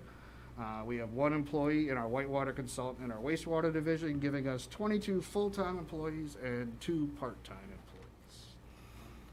I kind of wanted to highlight some of the things that we do on a daily basis. You know, DPW does a myriad of things, and I don't think people realize everything that encompasses the public works. So our administration oversees the daily operations of the DPW, planning, budgets, billing, staffing, regulatory compliance, engineering, and the coordination and tracking of our customer complaints and requests. The highway division maintains over 75 miles of paved road and gravel roadways. We have roughly about 40 miles of sidewalks, over 4,000 stormwater structures, 1,000 signs, 66 miles of roadway striping that gets done every year, 4 bridges, 2 dams, and they assist with other roadside brush tree trimming, tree removal, and tree emergencies. Our grounds maintenance and cemetery division maintains all of our athletic fields, 17 memorials, 2 cemeteries, municipal green spaces, school grounds, 25 plus miles of roadside mowing. They're also responsible for brush trimming, tree removal, and tree emergencies. And most importantly, they oversee the installation of the holiday decorations, lights, flags, and wreaths. So they did a great job this year. Beautiful. On Town Common, looks Really great. beautiful. Our solid waste division is responsible for monitoring and collecting and disposal of the solid waste at the transfer station, hazardous waste, bulky waste, yard waste, all sorts of waste. We actually do all the trash collection for municipal buildings, recreation areas, and conservation areas. Our vehicle maintenance division is responsible for the purchase, repair, and maintenance of all town-owned vehicles, consisting, I think the numbers changed because we got a few new vehicles in here, 70 vehicles and over 100 pieces of equipment. And like I said, so they oversee the repair and maintenance of fire, police, town administration, everybody else. Water division, so they're responsible for the operation and maintenance of our town-owned water system and delivery of potable water to its customers. We have about 640 hydrants, 74 miles of water main, about 2,800 customers, 2 existing supply wells with our 3rd coming online and hopefully in the spring, and 2 1 million gallon storage tanks. Our wastewater division is responsible for the operation and maintenance of the town-owned sewer system located at Meeting House Road that supports several small businesses on Liberty Lane. If I could just quickly throw in a comment, just to reiterate Anita's point, Town Center is absolutely beautiful. And I'm sure that it looks much like it has in other years, and maybe people are just more excited to see something that looks nice. Yeah. But I can't tell you how many people have commented to us to say how incredible it looks and how great it was to bring the kids down there and take pictures down there. Even people from other towns. I'm not saying what towns. I'll just say it. There's other people from other towns. No, you could say. But yeah, great job with that. Thank you so much for doing that. Yeah, the guys did a great job, and part of that was, Ann did a good job of picking out some different lights. We had some lights kicking around, and we wanted to try a couple different things this year, and I think it really did come together well. So just quickly on that, Recreation has typically paid for all the strands of lights, and in the Public Works budget is the money to put them up, because we have to have an outside tree company, we don't have a bucket truck, and then to take them down. You mean they weren't on a ladder just putting those around at the top? We tried. I tried, yeah. guess 10, 15 years ago it was doable. Now that the trees have grown a little bit, I guess that's not our practice anymore. No. So a little bit over the overview of the CIP. We're gonna, like I said, we're gonna kind of look at our approved CIP, our draft. So the additional considerations we're gonna look at are our infrastructure. We got roadway maintenance, sidewalks, stormwater compliance, and then facilities. We're gonna discuss cemeteries and our DPW complex. So our approved CIP for this year, we got the $100,000 for road construction. We were able to get the money for a dump truck replacement, and we were able to get money to replace an old F-250 pickup. All those are in the works right now. Blair's been working diligently with our vendors to get all that lined up, and we should be looking at new equipment come this spring. So thank you for approving that for us. It was greatly needed and appreciated. So for the next 22-23, we have a lot of equipment items in here. I really don't want to dwell on that one. It's pretty much the stuff I've highlighted in yellow. I think are going to be important to us in the coming CIP. I'm not disregarding the equipment and everything like that. I mean, that's something we're always going to need. But we have a few priorities coming up in the near future that we need to start looking at. So we have road construction. I have a slide in there. I'll take you in a little bit about our pavement management plan. It's going to be a condensed version, not the whole thing. The DPW parking lot, it's in extreme disrepair. It's been there since the DPW was built. Our salt shed, it's in rough shape, and I got pictures, and we'll talk about that a little bit. Complete Streets project design. Actually, it's more overall project design, planning and engineering. And possibly we need to discuss, unfortunately, is looking at our cemeteries, whether we want to get into expanding them, or do we want to get out of the business of having a municipal cemetery. But that's some of the highlights I'm going to talk about so you guys have an understanding of what we're looking at. We'll start off with our payment management program. So right now, this is our backlog. So when I started in town, I implemented a payment management program. I brought from my previous life. adapted that to the town of Norfolk. So I was able to go out, give every road a rating. Roads are rated from 0 being the worst, 100 to being the best. They're assigned different repair categories. And this chart pretty much shows us that if we were to go out tomorrow and pave every road, now we're just talking pavage, no drainage, no sidewalks, no ramps, it's about $13.8 million. 45% of our roadway network is in the F&D category, worst place to be. Preventative maintenance is the C category. That's where we can do different types of treatments, overlays, and crack seals. Routine maintenance is where we want to start applying crack seal, and then no maintenance required. So I graded it like we would in school as an A. That means the roads are in good shape. We don't have to do anything to them. So that's where we are currently with an overall condition of our existing conditions. Here's a little map that kind of shows you by color.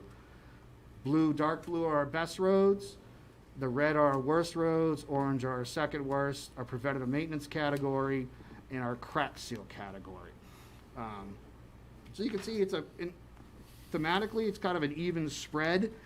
Cost-wise, obviously, the worst roads cost more to fix, and then no maintenance roads don't cost us anything to repair. We currently have 74.25 town-accepted roadways. Last fall, I worked with Betsy in planning and Carol Green. We went through all of our information of roadway acceptance. We're submitted about 7 miles of new road to Mass DOT, which should increase our Chapter 90. The one road that isn't on here is Nichols Way. That hasn't been submitted to Mass DOT yet for acceptance. We have about 8.58 miles of unaccepted roads, State Road 1A. Other roads, these are miscellaneous parts of the prison and odds and ends like that, for a total road mileage of 93.64. So our roadway rating and information is based on our town-accepted roads only, and our current roadway rating is a 67.99. Call it a 68 if you really want to. Can I ask you a quick question before you move on? Town unaccepted roads are likely roads that are relatively newer, just haven't gone through the process of being accepted yet. Some right? of them are interesting. We have your road was built by the developer. Developers walked away. We haven't accepted it. So we're working with the planning department to kind of go through this checklist of roads to see what's left for bonds. Can we town fix the road and take it over? Will the planning board accept it as current standards so we can get a town accepted? So we've been working with the planning board, Blythe's involved with us too, about trying to come up with a process to get a lot of these to be town accepted roadways. Don't feel bad, my road's not accepted either. Well, I'm just going to put a blade on my kid's Power Wheels and let him do it from now on. But I mean, there's some interesting roads. There's a section of Mass Ave. I mean, that's been a subdivision for a long time. It's not accepted. I got sections of Blueberry. That's a subdivision built 30, 40 years ago. There's sections that aren't accepted. But it was great working with Carol. I mean, she literally went through every town meeting minute. And then working with Betsy as well. We went through planning board records. So it was kind of cool. I mean, actually, Mass DOT had some roads wrong. They thought, there were certain roads that they, thought were accepted but weren't, so it's like, we worked it all out with them. Since I've already interjected, can I ask you one more question? Sure. The full cost for repair to get everything up to an A is at 13.8. Yep. I know when I first started, we worked pretty closely on this, and I swear the number was lower than that before. I'll show you what happened. So one more point just on unaccepted roads, something to talk about, not tonight, in a couple of months, is that we do maintain and plow some of these roads that we've never accepted, and we pay sorry? We pay taxes for you to do it. So we just decide whether you want to continue that process or not is something to take up some other time. Yep. Yeah, accepted roads it's a tricky situation. Yep. So to answer your question, Kev, so what happened was we paved so many roads, so we brought things up. Then the bad roads are still getting bad. So the cost has gone up because we can't take care of all the bad roads at once. So that's why our backlog has gone up. I'll kind of show you in this slide, it kind of shows you where we started. So in 2018, our baseline RSR, in case I didn't tell you, RSR is the road surface rating, was a 65. Our current is, let's say it's a 68. So in 2 years, we brought up the road overall rating by 2 points. But we did 10.79 miles of road work, and in that road work was subdivision completions, Lawrence Street, Lake Street. So it wasn't just based on roadway funding and Chapter 90 funding. There was a lot of other things going on at that time. This year is going to be another year for us where we have influx of money from other places. So we're going to be up this year. Next coming years, we're probably going to be on the downside of things because we're not going to have that money coming in. And there is a number too from, year to year where you're break even. So it takes X amount of dollars to keep that rating where it is. If you spend a little less than that, obviously you fall behind. Spend more than that and you gain. But so there is a component to that. So one of the things Blair and I have been talking about implementing for the last couple of years, and even years past, we've been in the worst situation. We've been in the worst first. So all our roads are bad. To do worse first, we're doing mills and overlays, which is the most expensive type of paving. So we're spending more money to get less done. Ideally, we want to start implementing a balanced approach. So we're going to do some crack seals. So we have some roads that, hey, they're still kind of good. They got some cracks in them. Let's do some crack seal on them. We can get 3 to 5 years out of those. We're still going to have to do some mills and overlays because we have bad roads, but we don't want to make our whole budget looking at that. We want to balance it out a little bit more than we have been. So that's a goal that Blair and I are hoping to implement. So it's got to be, challenging to some people because there hasn't been crack sealing in Norfolk in 20 years. So there's going to be crack sealing. There might be some chip sealing. There might be some shim and overlays. There might be some new paving methodologies that we're going to try to extend our budget and to do the most amount of roads that we can in a year. So this is what our plan kind of looks like, if you want to look at it money-wise. So currently we get around $400,000 from the state in Chapter 90. The last 2 years, the town was able to give us $100,000 for roadway paving, which gives us $500,000 a year. As to Blair's point, our sweet spot to kind of maintain where we are is $850,000 a year. So $850,000 a year kind of gets us that 67 for the next 5 years. If we want to start looking at increasing our RSR, this is over a 5-year term. It's not all done tomorrow. 1.4 million a year for the next 5 years will bring us up to a 70. So again, these are just numbers we kind of want to show to you that, after this year, with the influx of money that we have, our next couple of years are looking like we're only going to be spending $500,000 a year. So we're slowly going to be losing ground again. Now, we had a good uptick the last couple of years, but we're going to be sliding down that slope again. So the goal within the budget is try to move that number up every year. If it's 100 this year, maybe it can be 150 or 200 next year and keep going up so that over time you look around in 5 years and go, wow, we're actually making ground up. It's getting better. I mean, we have been making a lot of ground. This year coming up, you're going to see, it also affects the program. We're going to be doing a lot of major roads coming up this year. So they're long roads. So they're going to take a greater percentage of our RSR and raise it up. So it's a little bit, might be deceiving as to what their actual rating is going to be. But we're still going to have our bad roads that we need to repair. So our next part is other infrastructure that we need to kind of open our eyes to, just make everybody aware of. So sidewalks, we have about 40 miles of existing sidewalks. We're estimating about 50% are in poor condition. Stormwater, so we have 35 miles of pipe, currently over 4,000 structures. Our critical stormwater structures, we have 44 culverts. 60% of those are in poor condition. 223 outfalls, 30% of those are in poor condition, and 30 detention basins with 100% that need maintenance and or are in poor condition. The stormwater mapping is part of our ongoing MS4 compliance, so we're still in the mapping phases, so not everything has been discovered yet in town. One of the biggest issues we're having is with the detention basins. A lot of them haven't been maintained in many, many years. So we're tracking pipes through the woods, and all of a sudden we think we're on a river, and we look around, and it's like, oh no, it's a detention basin. So we're finding and discovering a lot of unique things. And it's kind of pretty much overall with our infrastructure. I think we're finding and learning new things every day. So for sidewalks, now I'm planning board, myself, I'm sure you have, I know Blythe has, sidewalks have been a hot topic in town. People want new ones, people want their own ones fixed. So what we decided to do, in talking with the planning board, talking with Blythe, excuse me, we're working on putting together an RFP for a sidewalk assessment. So a company will come in, go out, look at all of our sidewalks, assess their conditions, note all the ADA hazards we have. So part of our sidewalk assessment will be ADA transition plan. Third part of this would be do a gap analysis.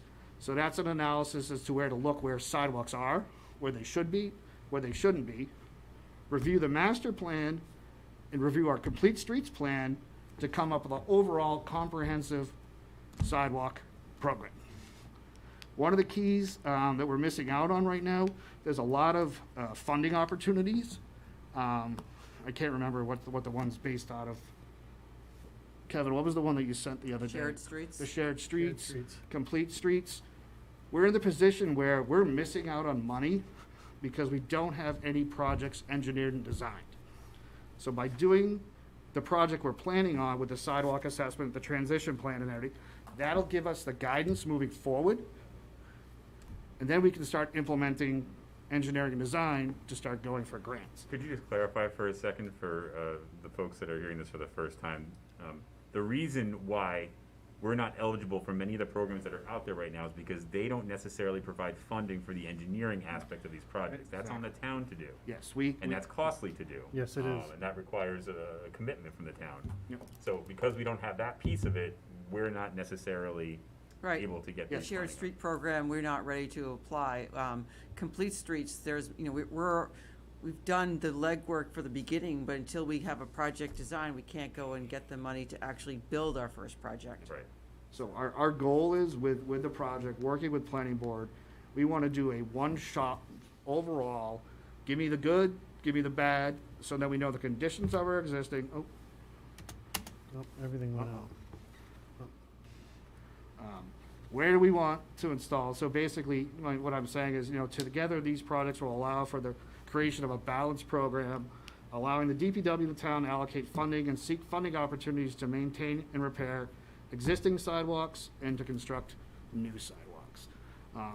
So I worked on the RFP last week, sent it around. I think we're going to be setting up a meeting to discuss internally, go over the good and bad of it, and hopefully get it on the street sooner than later. We got a grant, as I think I told you, for an assessment of all of our buildings. We've never developed the transition plan we're supposed to have for all of our municipal buildings.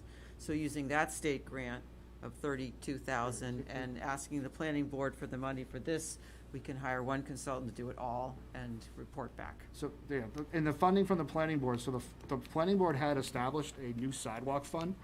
So it was a pool of money.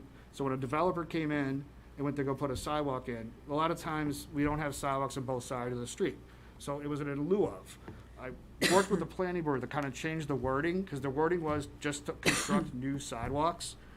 We changed it so we could get engineering, design, and able to do this study. So it was a good cooperation between the DPW and the planning board.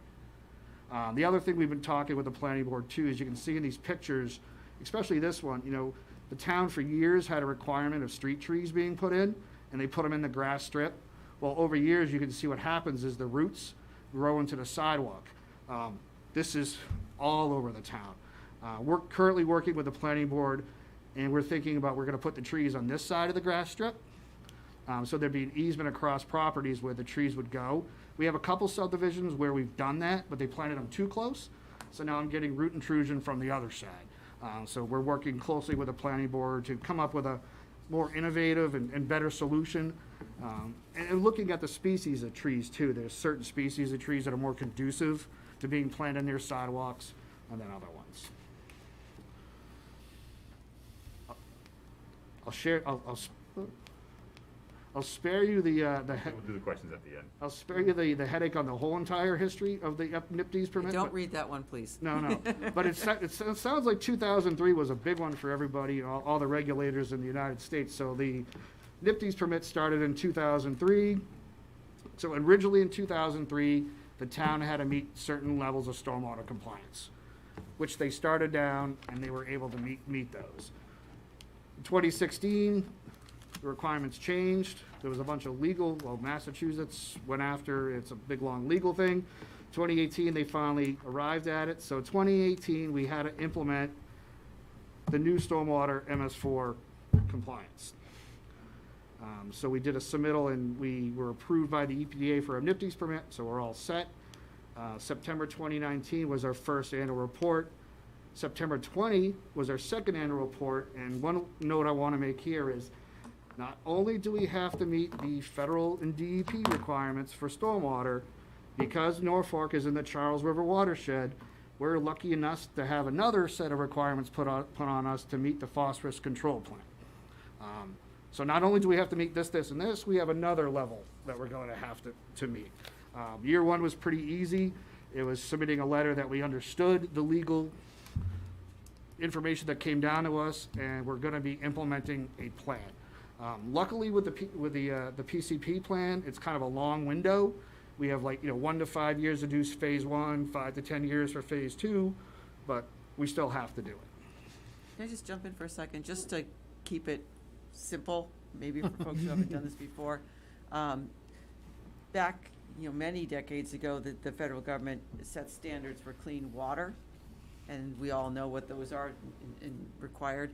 They basically did the same thing for what goes into storm drains and storm water, and expected that what comes out of it has to meet certain cleanliness standards. So we're in the planning phase of this $50,000 a year to get our plan ready, but at some point, there's lots that we're gonna have to do, and that's what Barry's giving us a window into. Yeah.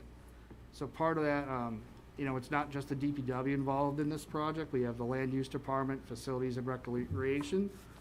There's 6 minimum control measures that we have to meet every year. That's why if anybody's seen the DPW Facebook page, I put out little blurbs about water conservation and stormwater.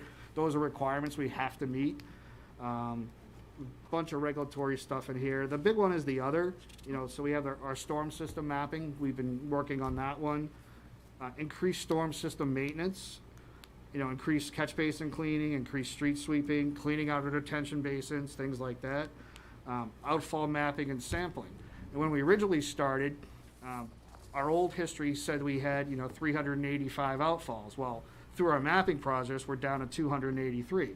But unfortunately, when we're out inspecting those, and if they're running, we have to sample them. We're sampling for bacteria, E. coli, and other things, so that's a cost part of it. A big thing apart about the MS4 is staff training. Basically training our staff to be able to go out and look for damages and things that are going on.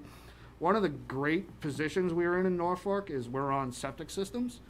A lot of other communities have sewer, and they have to look for combined sewer. That's when you have stormwater mixing with wastewater. We're in a great position because we're on septic. It's actually a credit to us. So there are, even though we're getting kind of beat up with the phosphorus control stuff, on the other hand, we're getting credits because they're saying 85% of our groundwater is being recharged through the septic systems. Another critical component is going to be green infrastructure projects. So I believe in from year 3 on, we need to identify 5 green infrastructure projects and complete 1 every year. And once you complete 1, you have to have another one in the queue. So you always have to have 5. So things like that could be if we're looking at a update to the fire station, the rain gutters. Maybe we put those into a rain garden and do things like that, basically promoting the recharge of water into the ground. So budget-wise, to Blythe's point, so the town had committed to set $250,000. That is $50,000 a year over 5 years for us to be in compliance. To date, we're at $150,000. At this point, an undetermined amount of additional funding will be needed for stormwater system maintenance, design, engineering, construction, and implementation of other measures. I recently attended a couple Zoom meetings from a few other towns around here. Towns are being audited. Everybody thought it wasn't going to happen because there's 351 towns in Massachusetts. Oh, they're not going to find me. Well, they are. EPA is taking it very seriously. They are issuing consent orders and fines. And the number one takeaway I got is lack of funding is not an excuse to be in compliance. So most towns, hey, we don't have the money to be in compliance. EPA said, guess what, tough.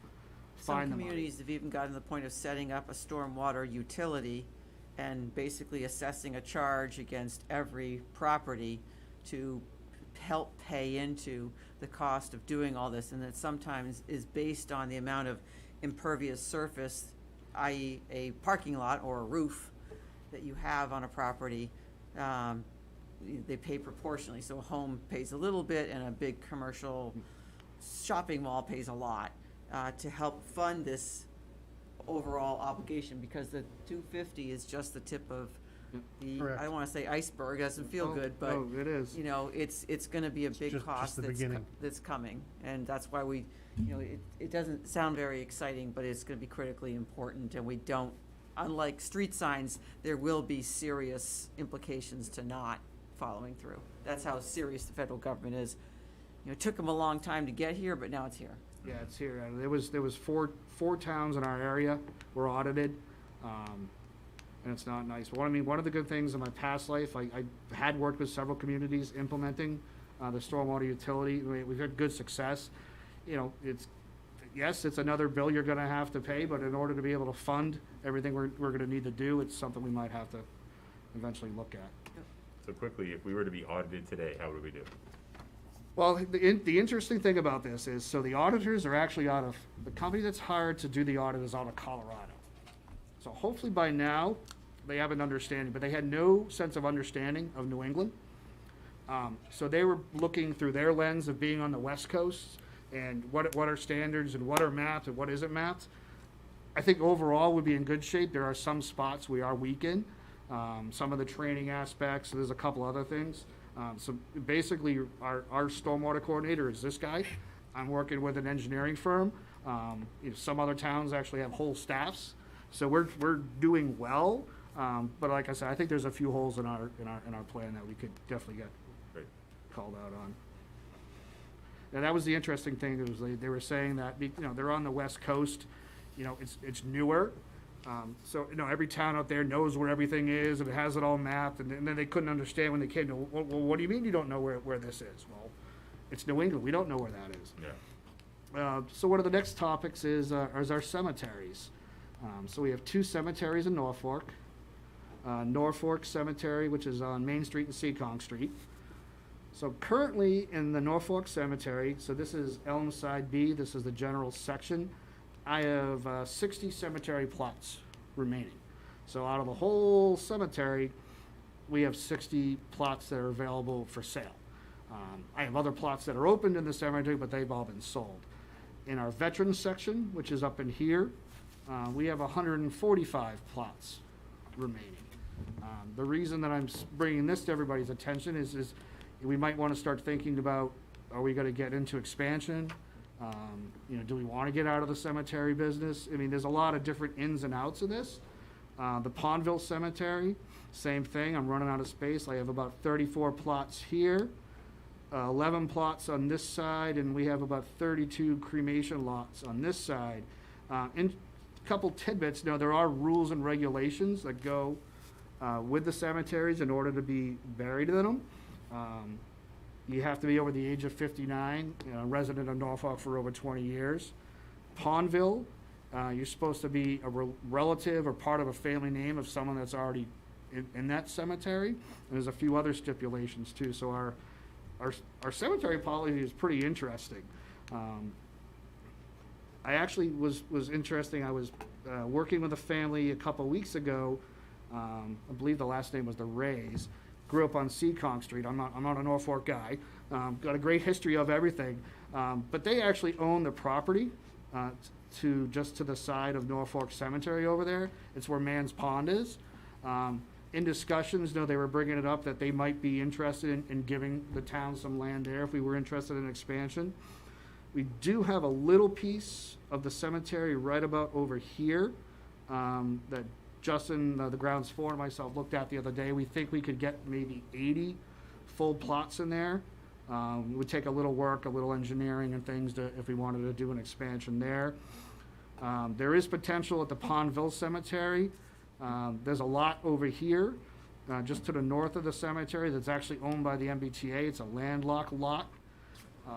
that they can't access or use. So, I mean, so there is possibilities for expansion and consolidation and things like that, but I just wanted to put it on your radar, that this is something we're gonna have to start thinking about sooner than later, about what we wanna do with our cemeteries. Do you have an average for the number of individuals that are taking up residence at these cemeteries each year? The rate? It varies. It's more based on how many were we selling, Yeah. not whether they've been buried there yet, because if they're already sold, it's how many do we have left and how many are we selling per year that would have us run out. The last couple of years, I think the word has got out that we're running out of space, so the sales have gone up a little bit over to years past. People have actually said that, like, oh, I heard you're running out of space, so, you know, I want to get in now. So, yeah, that's what we're looking You at. don't have to be in the cemetery business, but it's a policy decision about do we want to? Yep. And if we do, then we'll need to give some thought to, are we gonna try to acquire or spend some money developing a section we didn't have so that we can provide that for people for the future? Yep. Facilities, the DPW complex. So don't quote me on the exact number of this building, 'cause I'm just gonna say that the DPW's building was sometime in the 70s. Various additions have been completed throughout the years. The building consists of one large garage for vehicle and equipment storage, a mechanic's garage with 2 bays, 4 small offices, a large open administrative area, a break room, 2 restrooms, and a few storage and mechanical control areas. There are several storage containers outside used to store various pieces of equipment adjacent to the salt shed.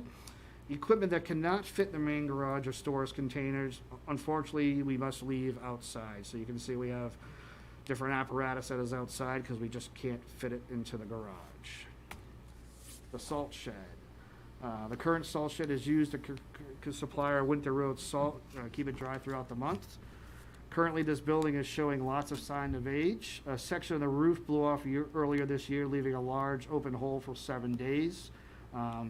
DPW worked with facilities maintenance and got it sealed up, but, you know, nevertheless, it was a gaping hole for a few weeks there.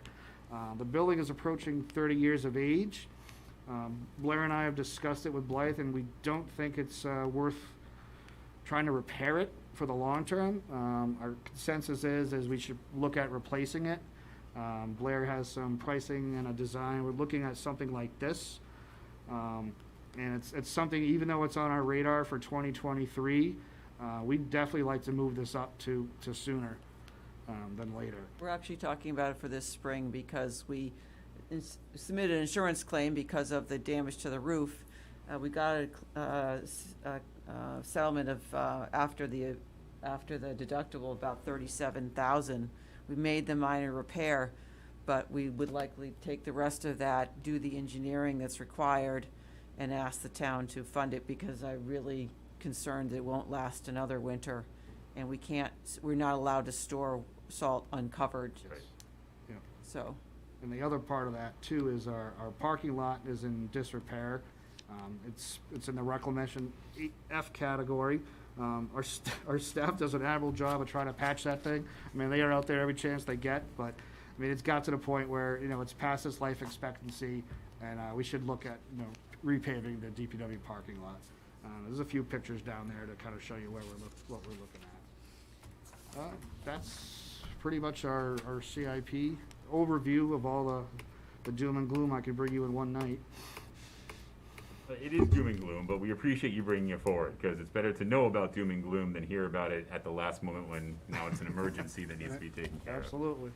So we do appreciate that aspect of it. I had a couple of questions that I had written down. Obviously, I know this isn't the dissecting period where we would be picking through things, but I just, for general knowledge, you did have a complete streets project allocation of $30K. Was there a specific project that was intended for, or just a placeholder for something? Placeholder, I mean, I think what the goal is now, like I said, with this new RFP we want to put out, it'll allow us to compile everything we have and then kind of start making those decisions about priority repairs and priority new. Yep. And I mean, like I said, that's kind of across the board. I have drainage projects that need to be done, but we don't have the engineering design money to do that. Right. So ideally would be a pool of money that we could pull from to get these projects, basically have them, like I said, shovel ready. So when that grant comes out, no, we're on it, we can get it. Blythe, this one's for you. We had talked about the sequence of the updating of our town documentation and plans, and I think master plan is slowly creeping its way to closer where we are right now. Do we have an anticipated idea of where we're gonna start seriously talking about how we're gonna be funding and approaching the refresh of the master plan? Yes, I talked with Rich McCarthy about that, and the state's Community Compact Grant Program has just come out, and one of the aspects of that is a best practices program. We would apply, I don't recall how much we can apply for, or if it would cover the whole master plan, but I think it would give us the ability to start it, and phase it. That would be the first place to go to get the money to get going. It seems like that's going to be the first domino in a couple of things that we have working right now as it relates to the town centers study and what we were talking about with sidewalks. Yep. I think it's worth noting that our master plan is back from 2007, if Yep. memory serves. And the cost for updating a master plan these days is somewhere around, Yeah, I'd like to say. high five figures. Yeah, exactly. So it's a big undertaking, but something that I think we have coming down the pike that we need to start talking about. Yeah. Kevin, to your point, Blair and I have been talking about this. I think we're at that point within the town. This is kind of our discovery and building time. We need to kind of do all these studies and build all this information together. I know everybody says, oh, not another study. But studies are long overdue. So then we can get a solid game plan moving forward of how to tackle and implement all the things we need to do. Yeah, so we did the municipal vulnerabilities program. Yep. We did that through a grant. I just applied for the hazard mitigation federal funds to get that plan done, which again, have the plan, then you can apply for the monies to do some of the projects that Barry's talking about. Right. So trying to get all those things, as you say, shovel ready. And I think you get to a point where, you almost get overwhelmed between sidewalks and roads and buildings and vehicles. You have all this coming at you to a point where you need that information, you need to be able to prioritize, is a new truck more important than a new sidewalk? Right. So you need all that, you need to build that catalog so that you can make educated decisions and fiscally responsible decisions in a timely fashion, so. Right. Great. Anita, any questions on the CIP plan? No, thank you. It was very informative. Thank you very much. You're welcome. Cece? No, thanks. All right, gentlemen. At this time, I'll open it up to the folks in attendance. Betsy, I did see your hand up. Did you have a question for Barry and Blair regarding the CIP plan they presented?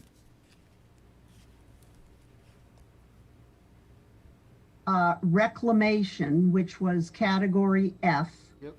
5%, and the little map showed Pondville. Some of the streets were in the color red, Yep. including, oh, there it is. I know every one of those streets. And the one that is Valley Street, and of course there's Good Old Hill, and there's Everett. Yep. Now, if they're in red, that isn't, and oh my goodness, we've got to get to this. I'm thinking about if a road is going to be widened or straightened or both, what is the process? Does the DPW take a little trip all around sections of town and look at streets and roads and say, this needs this, this needs this? Are residents who live on streets and roads brought into the decision process? Are there meetings? I have hopes that Valley Street will have some work done on it. But I like to know ahead of time and just be informed. That's all. Absolutely.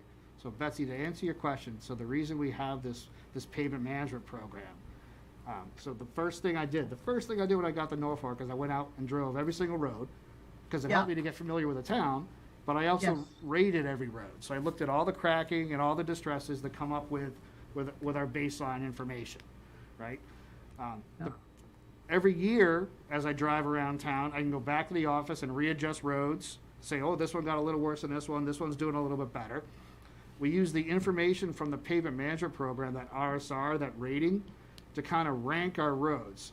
there's a methodology that we also use is we look at functional classification. So we look at the main roads, the secondary roads, your local roads, your cul-de-sacs and dead ends. The problem is with the small pool of money that we have, Blair and I have to sit there and prioritize what's most important. So what we're trying to do right now is do some of the major roads every year and then do some of the minor roads every year.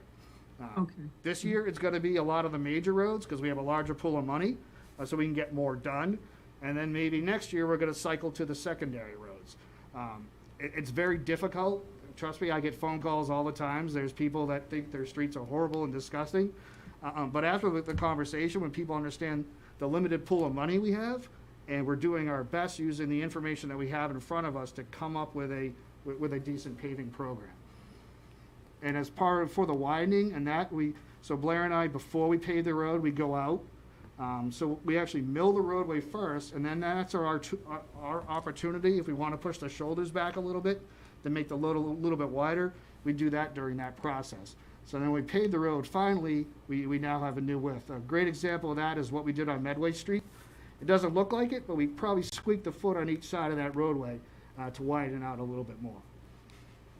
And thank you for that. And I do just want to say that whenever I have called DPW with a task that I would love attended to on Valley Street, it has been taken care of very, very quickly. And that is, and I've spoken with you and said, thank you so much. That is wonderful to see. There are very few residents on Valley Street, and so we're not necessarily the squeaky wheel, but anyway, we do, it is wonderful to have the communication, and I really like this map. Hope you have a copy of it somehow. Absolutely. Thank you, Betsy. Thank you. Yes. I know that at one point we had talked about making something like this available on the website or something of that nature, and we ran into a roadblock. I think it was in the refresh or how it was going to be presented. Yep. Do you know if that's a possibility? Yeah, at some so it point? actually, in the town's, the Main Street GIS, there should be a layer in there. The only thing, it hasn't been updated in a year, so I could work with the vendor, sending over those files and updating, but we did implement it as part of the GIS online. Great, thank you. Thank you. And I mean, we can put, the other one of our many things that we're looking to do is that we kind of want to update the DPW website. Yes. Put some more information like this out there so people can access it. I think it would be a good resource for people who, go out and say, man, my road is in really bad shape, and they go reference this and see, oh man, I'm only a D, those other people are Fs, that's tough. And I think especially with everybody being home over the last year, everybody is hyper-focused what their road looks like outside their home. I talk to a lot of residents, and when you start to look at the bigger picture, you realize just how many miles of road are in our small town. Yeah. And when you start to, get close to 100 miles, and you realize that there's a lot out here, so. Big undertaking. Well, I mean, one of the biggest issues we have is we get a lot, Noon Hill. Noon Hill calls all the time. Noon Hill's a very wide road, a very long road. We go to pave Noon Hill, our budget's gone for a year. Right. So, I mean, that's that tough balance. We understand, but we only have a limited amount of money to be able to do everything we need to do. Right. Yes. Yes. All right, thank you, Betsy. Next up, we had Paul and Christy Burns. Hi. I have to say I'm excited to hear the prospect of this sidewalk assessment potentially being done. I walk around town quite frequently.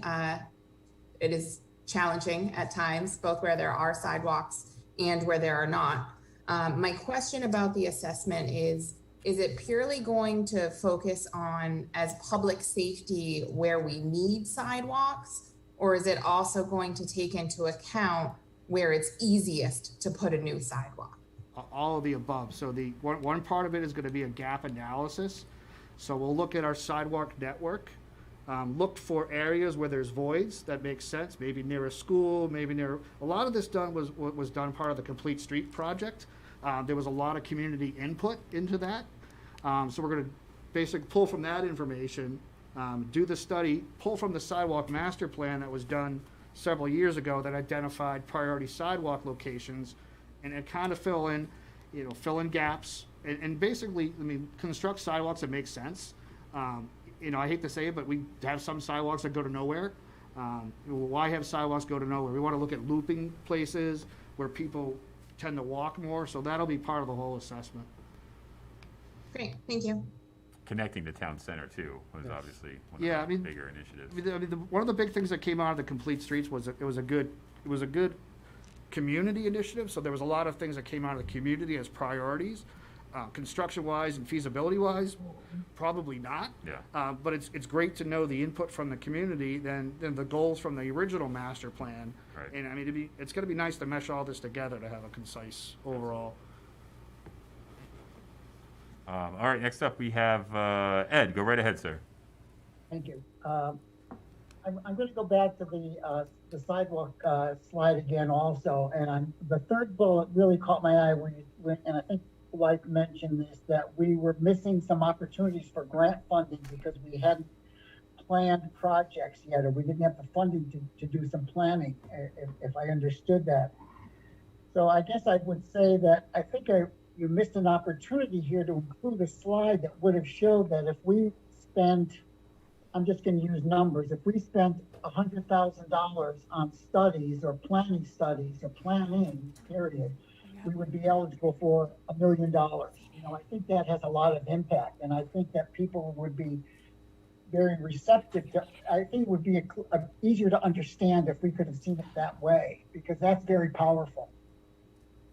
Yeah, and so to your point, the study that we're looking right now is going to encompass all that. Okay. So once this study is done, then we'll actually have part of the RFP is written. I want numbers associated with repair. I want numbers associated with construction. So we'll have all those numbers in front of us, and then we can make smart decisions about which project we want to actually fund.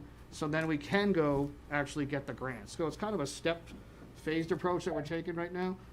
Yeah. I mean, it's like you spend money to make money kind of thing, Yeah, it's exactly. And you kind of have to take that leap of faith initially to get your engineering studies done, to get your analysis, because you're also competing with 350 other towns out there that are after the same amount of money. So you're going to get the jump on a lot of them because you have some shovel-ready projects out there. But at the same time, there's also a competition. Yeah, but if you don't get in the game, you don't get it at all. That's correct. That's right. Yeah. Thank you. Thanks, Ed. Anybody else have a comment or a question related to our current agenda item on the DPW CIP plan? I'm not seeing any hands. I see a hand. Mr. McNulty, go right ahead, sir. Marty McNulty, 125 Winterberry Way. Could you include in the survey and the future sidewalks? There is no sidewalk from, I think it's 102 Rockwood down to Winterberry Way. And you're walking around some of the most dangerous sections of 115. I call it suicide curve. We all do. So please take that in consideration during your surveys, because I think it's important for people to have the opportunity to walk to the commercial area of the center of Norfolk. Yeah, that's one of the goals of this project is to look at those gaps. So that's a great example of a gap. There's sidewalks to the end of the road. There's a huge section without it. Should we look at putting sidewalks there? So that'll be part of the whole overall analysis. Thank you. Do you have any other questions or comments related to the DPW CIP plan? There's so many screens. I don't know where I'm supposed to be looking right now. All right, I'm not seeing any hands waving furiously at the camera. I'm not seeing any hands virtually being raised. So with that, gentlemen, thank you so much once again. We do appreciate it. Thank you for your time. We appreciate it. Thank you for having us. Next meeting, we're going to talk about the fire department. Exciting stuff. Yep. So our next item this evening is to please discuss a draft charge to the Fire Station Building Committee. Nice segue, Blythe. Blythe, what can you tell us about the charge that was drafted? So it occurred to myself and to the chief that, in listening to the concerns brought up about the police station, that it would be perhaps helpful to the board to consider something like a charge, or put another way, a job description for a building committee of exactly what would be expected of them by the board the types, the responsibilities they'd have, the steps they need to take, the rules they need to follow, and the makeup of the board. This is somewhat loosely based on the process that the MSBA requires for schools. It's not exactly the same, but it's kind of a compendium of some of the things that they require, and they usually have good outcomes to projects that they fund, and some of the lessons learned from the police station. So we are putting this forward to you for discussion. This is just our thoughts about how this could be structured. We're very open to whatever adjustments. You may not think this is needed at all, and that's fine. But if you do, you might have some thoughts about what would be a better way to structure it for Norfolk than what we've simply provided to you here. So this is a jumping off point. And a much needed jumping off point too. I mean, I think that coming out of our outline presentation for the public safety building that we did last month, we really wanted to create the bridge to how we move forward with the fire station project, and I think this is a vital piece to starting that process. Okay. I think that drafting a charge like this with the level of detail that's included is not only helpful for the committee that's going to be undertaking this, but also the community to understand what exactly this body will be responsible for, and as well as what we'll be responsible for as a decision-making entity as part of the process. Yep. I think that you and Chief Kinney did an incredible job of outlining everything that needs to be outlined. We did receive a couple of correspondence about individuals who reviewed this and had offered up some suggestions, so we do appreciate those as well. I think one of those was committee composition, if we could add CPA and lawyer to preferred skills. I thought that one kind of made sense, given the last undertaking that we went through.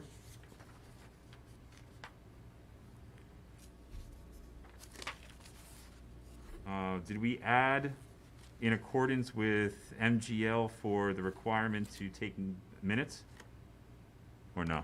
I didn't in the first version. It's certainly, there is a section under committee composition which says observe the open meeting and public records law, and comply with all other relevant laws. By complying with the open meeting law, you have to have minutes. So it's, I guess you could say it's inferred, because that is a component of the open meeting law. But if you wanted it stated more explicitly, that would be fine. It's in the last That's it. end of the first paragraph under committee composition.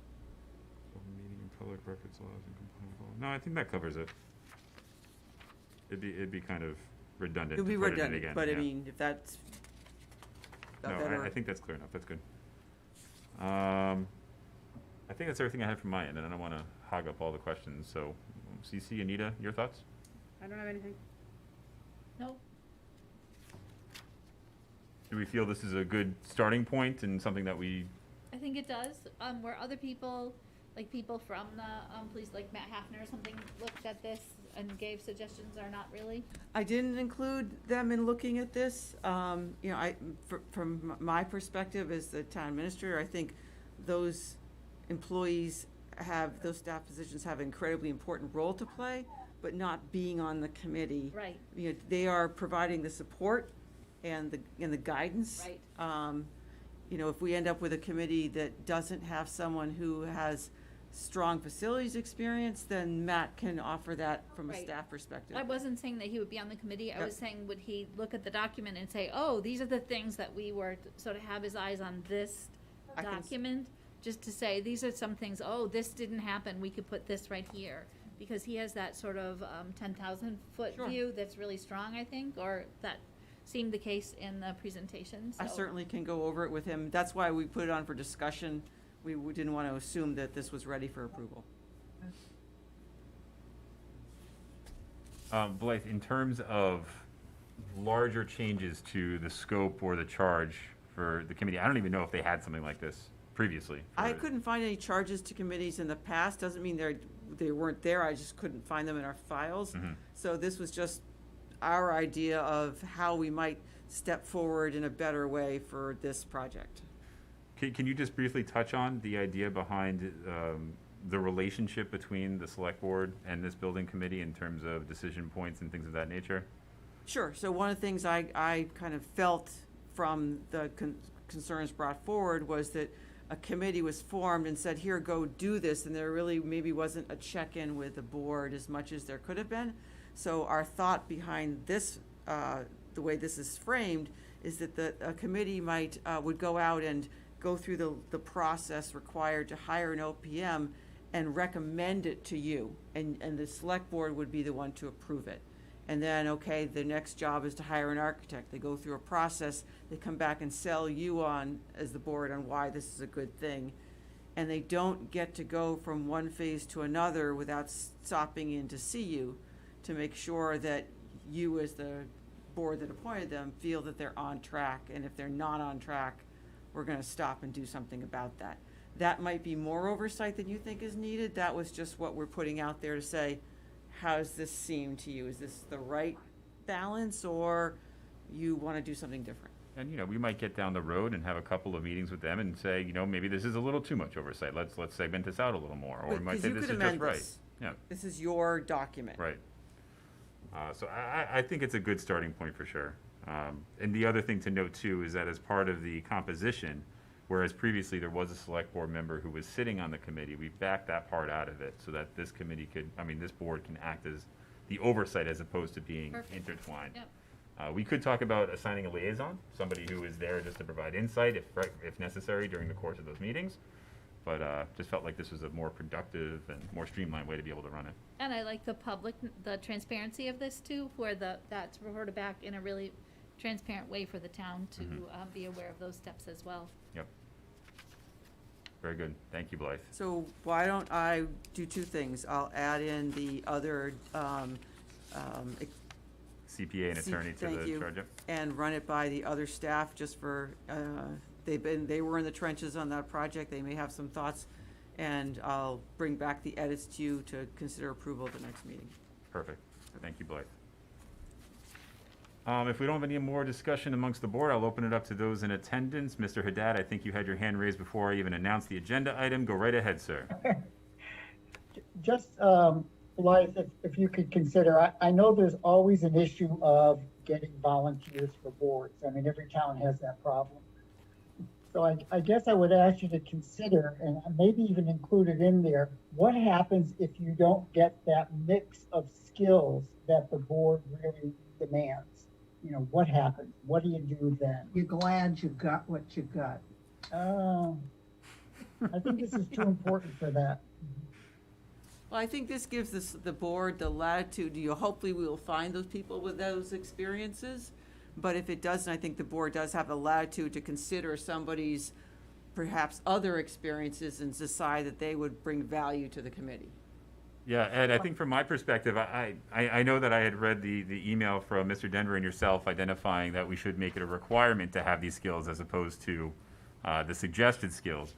But, you know, I don't want to limit ourselves to an already difficult undertaking of getting people to volunteer their time for these roles.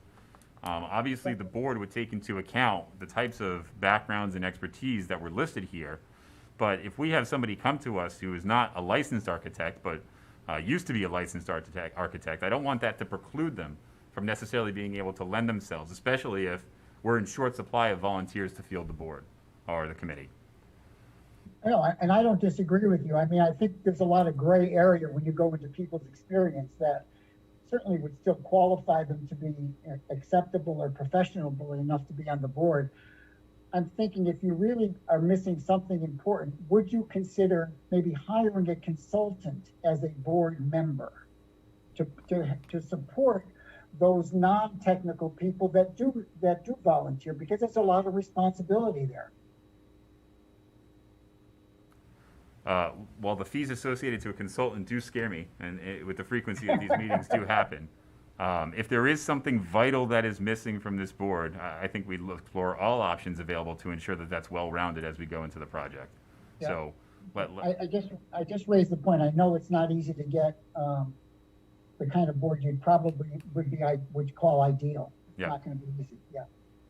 Appreciate that. Hopefully you'll be helping us with recruitment. Thank you. Do we have any other questions or comments related to our current agenda item on the charge for the Fire Station Building Committee? I'm seeing none at this time. Thank you, Blythe. All right, great. Our next agenda item this evening is to please discuss a community feedback session regarding Southwood Hospital. Blythe, some background, please. Yes, so, as you know, there was a planning board meeting last month where a potential developer came and showed the planning board what their thoughts were about the project, and that garnered a lot of public comment. It was the thought of Rich McCarthy that we have a community forum, if you will, to help not discuss any particular project, you know, not at all, but to spend some time bringing everyone's knowledge base up to the same level about the history of the property, the issues with it, the opportunities that may be there, zoning aspects that may need to be changed, so that everyone could have a better sense of all of that as the town starts to hear from folks who are serious about trying to develop the property, so we can come to a good community decision on what's the right end result for the town. So he and I batted around having this the last week in January, from the perspective that that's a 5th week in the month. So it's not a regular meeting night for planning board or us. And I think he talked to the chairman of the planning board and was targeting Tuesday the 26th. So the thought would be the planning board would be the kind of the sponsor of this, because they're likely the board that, you know, a developer is going to go to first. But if there's an actual project that comes along and a development agreement, the select board would have a role in that we would be there as, you know, supporting that meeting, you know, being involved, but not leading it. Absolutely. And, you know, just a little bit of where we are right now with Southwood. I mean, the last time we had a large community outreach initiative as related to this project was, I believe, 4 years ago, when there was the proposal in front to do the residence, the assisted living, and that whole thing in that area. It was gonna be this big green thing. Yeah. I remember at a town meeting, it was very exciting. It was. I was excited. Unfortunately, it didn't come to fruition. But since that time, I think we've had 3 potential developers, all who specialize in the remediation of contamination, who have brought varying degrees of light industrial component projects before smaller groups within the town. And a couple of them haven't really panned out after doing their due diligence or whatnot for whatever other reason.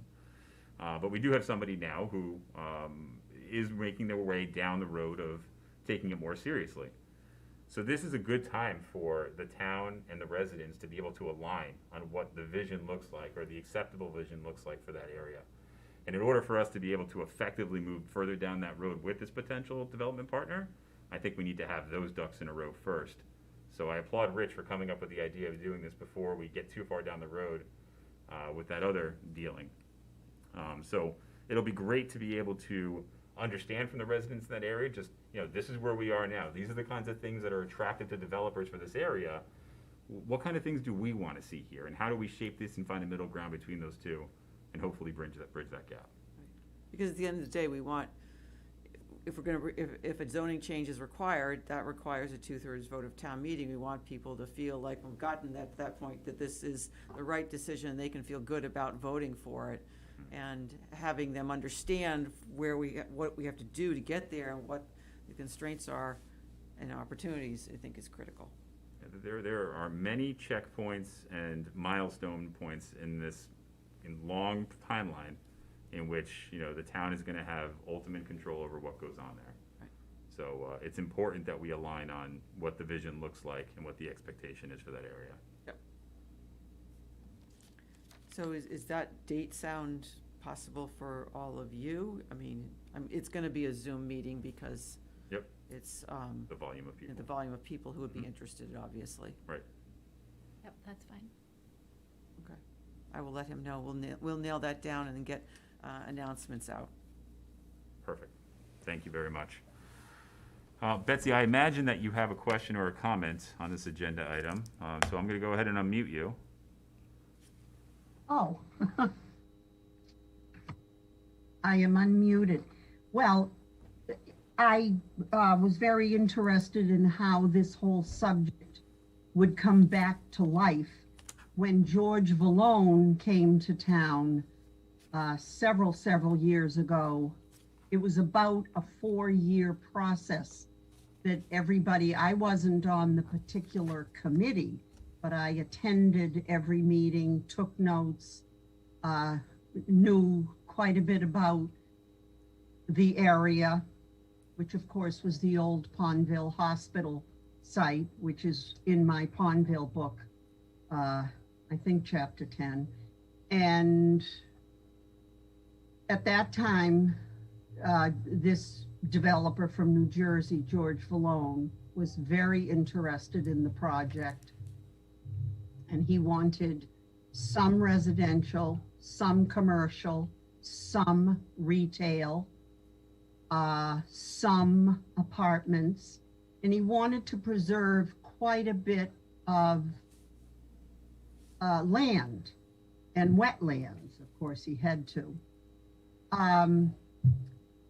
I thought it was a very thorough process that we all went through. In the end, getting a water source and getting that water wherever it was located to the site seemed to become an insurmountable problem.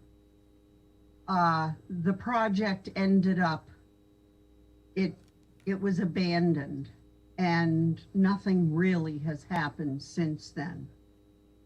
Now, can you hear me? I don't know. Is it? Yep, we can hear you. Okay. Did everybody go away? So of course, that is part of Pondville. It is very near our house. It is right on Dedham Street, 1A. It takes a huge part of Pondville as its land. It has much potential, but it's huge. Now, does the Archdiocese still own it? They do. Yeah. Well, they've wanted to sell it for forever. So, I'm very interested in listening to any interested business entity with an idea. Now, I did attend the meeting. I can't remember the name of the man who presented. But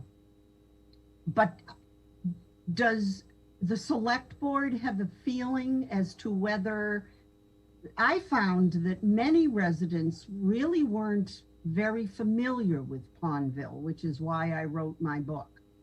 Many people sort of thought of us as, well, way out there, sort of near Foxborough, near 495. So I don't know if many people think much about the Pondville Hospital, Southwood Hospital site. Do you find that people are particularly interested in it?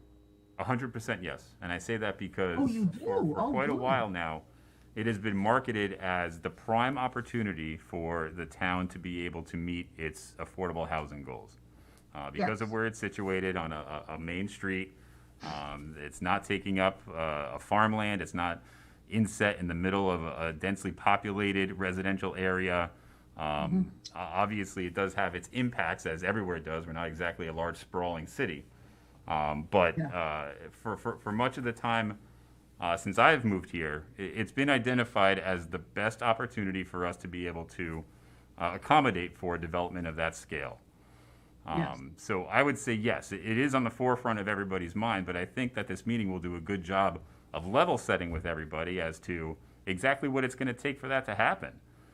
There aren't people climbing over each other to get to this site. Over the course of the last 10 years, I think there have only been 5 interested parties in that site.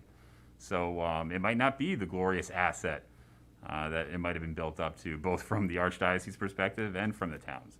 So this meeting will be great to be able to do that. Okay, good. When the person who presented, I forget his name, Are they scheduled to return to follow up to do more?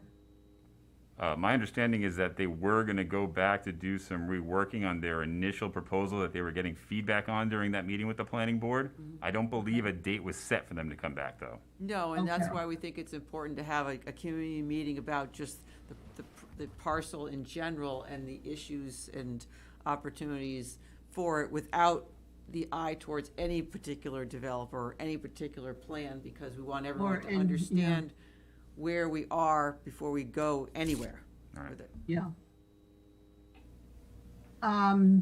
Well, I'm all quite interested. I'm sure, well, some of the people who were interested are no longer living in the neighborhood, but I look forward to that process unfolding, and I hope it's well advertised and that meetings are well attended. And I think a problem that I at least noticed from those 4 years, and boy, 4 years was a long time that was spent on studying what could be done with this site. I would love the positives of the Pondville Hospital, Southwood Hospital site, the positives of what could be done with it. What does it mean for the rest of Norfolk? It isn't something that just helps us or is most meaningful to we folks down here. It has a very profound effect on the entire town of Norfolk. Now, certainly we had many questions. What about the apartments? What about the children who would be going to our schools, etc.? Well, that happens everywhere. That happens all the time. So I think community education as to what this site is all about is a very good thing to start with, and inviting people to meetings. Absolutely. That's going to be a huge piece of this this initial Yeah. gathering for sure. Good. So that's about where I am. Boy, I'm all eyes and all ears. I'm very happy to learn about this new effort. Thank you very much, Betsy. Yeah. Now, you weren't looking for feedback specifically on the entity that presented at the last meeting. Not during this agenda item tonight. This was only about the scheduling of the joint In listening general. session. Right. Good. Good. Okay, fine. Thank you. Thank you. Yes. Do we have anybody else who would like to ask a question, provide a comment as it relates to the community feedback session on Southwood Hospital site? I am seeing none at this time, so we'll be moving. What's that? Just It's as a just quick us. technological question, do you see people on Zoom other than Betsy? I do. You do? Because I'm logged into the meeting to run it, that's why. Oh, okay, because I'm like, I just see Betsy. I'm You're like, going to call me out in a public forum like What are you that? talking about? No, it was a legitimate question. I wasn't trying to call you out. I'm like, what am I missing? There they are. Okay, that makes me feel a little better. Thank I'm you, like, Katy. One of them is me, because it's my laptop over. Oh. We're still getting used to all the different screens and inputs around here, so bear with us. Our next agenda item tonight is to please discuss website posting of board correspondence. So I dropped the ball there, I think, because I have 10 emails that I got about the thing and I didn't know what to do with them. And so I answered them, but they're just sitting in my inbox right now. No, that's okay. I think that the intent for this agenda item is for us to call that out and say, hey, I got 10 emails in support of one of the roads. Do you think that this deserves to go up onto the website? And from my perspective, because of the overwhelming support of one position, I think they should. I agree. So I guess I agree with you, first of all. I think they should. In the future, do I forward them to Blythe, or what do I do? I mark them as correspondence in my very organized manner. So they are all marked as correspondence. So in the future, I guess I would just like to know if we think it should be, I'll email it to you, or Sure. what do you think is what would you do? I just need you to give us the labels so we can get So them now we done. can get into the who dropped the ball. So I was supposed to Oh. be able to give Ton the labels for the subjects of each of the designations, and I haven't done that yet. So once I do that, he'll be able to actually put them up onto the website. Okay. So So they'll be sorted into little categories. correct. So you could say, okay, I want to find the comments that Oh, were some of related those to. labels are gonna be pretty interesting. I was just gonna say, some of the labels, I would imagine, obviously the, for and against, changing of the signs or however, those are gonna be pretty straightforward. Yeah, so people don't have to troll through all of them to find. Speaking of trolls, I was wondering, what do you do with some of the more colorful You just put commentary a that little are really icon. just more, right? Malfeasance of the chairperson. That's going to be a big one for a little No, while. it's not usually just limited to the chair, so general complaints. There'll be a general feedback designation for those that don't have it very You're clearly so much better identified. than me. But I'll be sure to get those to Ton shortly after this meeting so that we can get these up there. The We're gonna chocolate revoke pudding your emoji. fob Yeah, soon. seriously. I love my fob, by the way. Excellent. I do love my fob. I love the fob. Because then I know that I can, poor Judith is waiting for me to sign something and I don't have to worry about hours. I can just get Yes, in. we like it too. Okay, so that's everything we have for board correspondence this cycle. Anything else out there? So Anybody I'm gonna received? send those 10 emails, not to you, but to you, to Blythe. Correct. One person did call me CC and I was very honored. It was to my email, but they called me CC. I think I just assumed that that they were sent to all of us, so now I'm gonna have to go back and make sure there were none that were just directed to me. Oh, I had a lot that looked like they were just to me. I think there were a few people who sent the same copy-paste message to each That's of us what I individually. Maybe they did. Yeah. Like, or BCC Isn't this or that something. terrible? I just assumed that I was part of the squad. Maybe That I I wasn't should've- an maybe I should individual. have assumed that. No, It's I like, think it's never better. get I think mail. it says something more about you than me, that I was just like, oh, I'm just probably a BCC on this. Getting along with my day. I did answer them all, but it was my first foray into corresponding. It's exciting. Not really. I just been so busy. It is exciting. Actually, it is exciting to connect with people and to listen to people. I do like that very much. Absolutely. It's just the time is the enemy. All right. All right, well, that takes us to our town administrator update. I'm quick done things. talking. Good Lord. Town administrator updates. There we go, Blythe. Two quick things. One, we're starting the budget process, operational budget process. Departments need to turn them in next week on Monday. We'll be reviewing them internally and turning around. We're planning to do the budget book again this year. It was a great start last year, so it's not going to be quite the heavy lift to turn around the basic. We have asked people to turn in 0% and 3% again.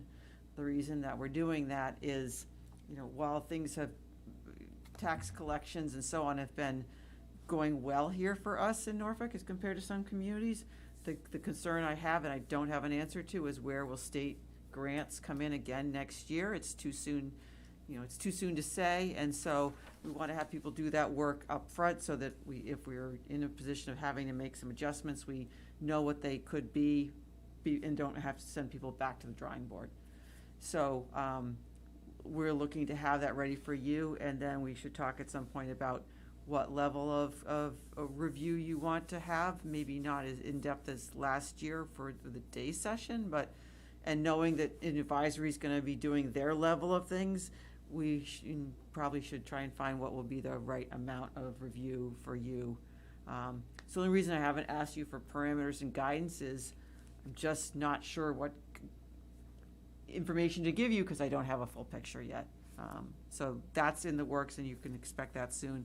And then a little disappointed to find out this week we did not win a community compact grant for IT. We were hoping for that for a major website upgrade and refresh, as well as some software that makes budgeting much more transparent and digestible for the residents, and a project tracking system software that will, again, make things like following Southwood or following the fire station also much more interactive and useful for residents. I do have prices on that, and so I may show it to you as an option for the budget if we want to just do that. But the website was, of our request of 70,000, that was 60,000 of it, to go from one level to a whole nother level. So that's disappointing. Yeah, I think we would absolutely want to hear about that regardless of the grant. Yep. I do think that with everything we have coming down the pike and the questions about accessibility being out there, something like that still might be valuable to us. Yeah, even and it's without it. actually a fairly inexpensive thing to do. Right. And may really help people understand what we do a lot better and help them stay on track with things that they're concerned about that we're working on. So, yeah. Absolutely. Okay. Thank you. Thanks, but just to clarify, when you reached out to everybody for a 0 to 3%, that's an increase from previous year, not where they should have been or what was Exactly. fully So being whatever got restored. approved in June 27th, Yep. there are some minor transfers, like we add some money to legal fees. So there are going to be some restoration discussions that we're going to have as well. I'm sure we will. I know that the schools have done without. I know that, we're still kind of trying to determine if we're at the right size of getting all the work done in Public Works. Right. So, hopefully we can add some things back and keep it all affordable. I do think we are gonna end this year in a much better position with free cash. We had the auction, bringing in almost $500,000. Building department's been very busy all year so far. We thought that would go south and it hasn't. And the transfer station is is on track, if not making up ground. So it's not all bad news. But I can't, my crystal snowball doesn't show me yet where I think we can be. So, And it hasn't snowed very much. it hasn't snowed yet. And hopefully it doesn't. On the table before you said We it. got our 121-hour snowstorm in. We're hopefully not too many more of those. It'd be great not to have, because we didn't overspend snow and ice last year. It'd be really wonderful not to again. Right. Since you mentioned it, are we due a check-in on how the transfer station is performing from the last time that we spoke about it? I think we said we were going to revisit that. So one thing I'd like to do is have Todd update our overall financial, where we are. So we just closed in the first 6 months last week. Yeah. So at your next meeting, give you an update of where we stand on revenues and expenses and transfer station. Perfect, thank you. Any other questions or comments on Blythe's Town Administrator updates? Does anybody in attendance this evening have any questions on Blythe's Town Administrator updates? I am not seeing any hands or waving, so we will be moving on. Our next agenda item this evening is some warrants to be approved.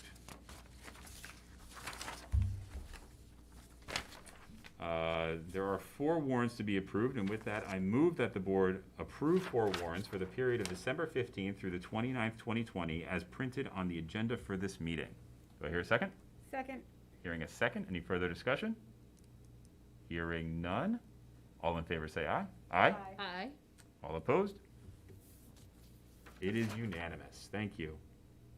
And our last agenda item this evening is the approval of some minutes. Anita, go right ahead. I move that the board vote to approve the minutes of the December 1 and December 17, 2020 regular meetings.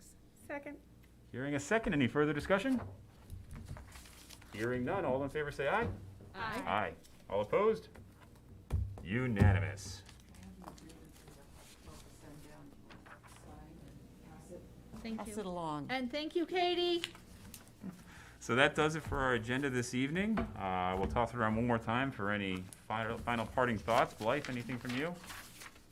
Anita? No, Katie did it. This is awesome. So thank you to Cable. That needs to be signed, I guess. Thank you. Cece? Nope, no. I will say it's hard, especially with the glasses and the asthma to do this all night, but what I appreciate is the fact that I don't need makeup and I don't look in the all of a sudden I'm up on the screen and I'm like, whatever, it's just a person and a mask. It's all good. I haven't So- shaved in like 3 weeks yet. so- I gotta be honest, there are silver linings to every There cloud. are.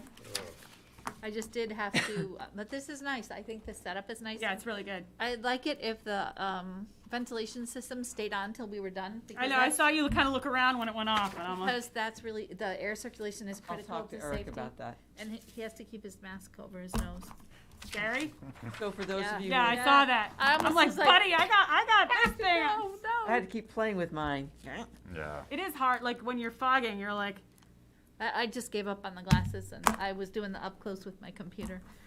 So this was the first run of this setup. So this is good for those boards and committees that are smaller, that are able to adhere to the volume limits, that would Yeah. benefit from being in person. The structure does This- work for them. This is nicer. I like being able to Right. be, I like that better. agree. We just have to have masks up, keep the ventilation running, because that's important for health. We Yeah, just, absolutely. I'm all about living. Yes. that's so Yeah. crazy. It's so, you're crazy. so weird. Crazy. You're wanting to live.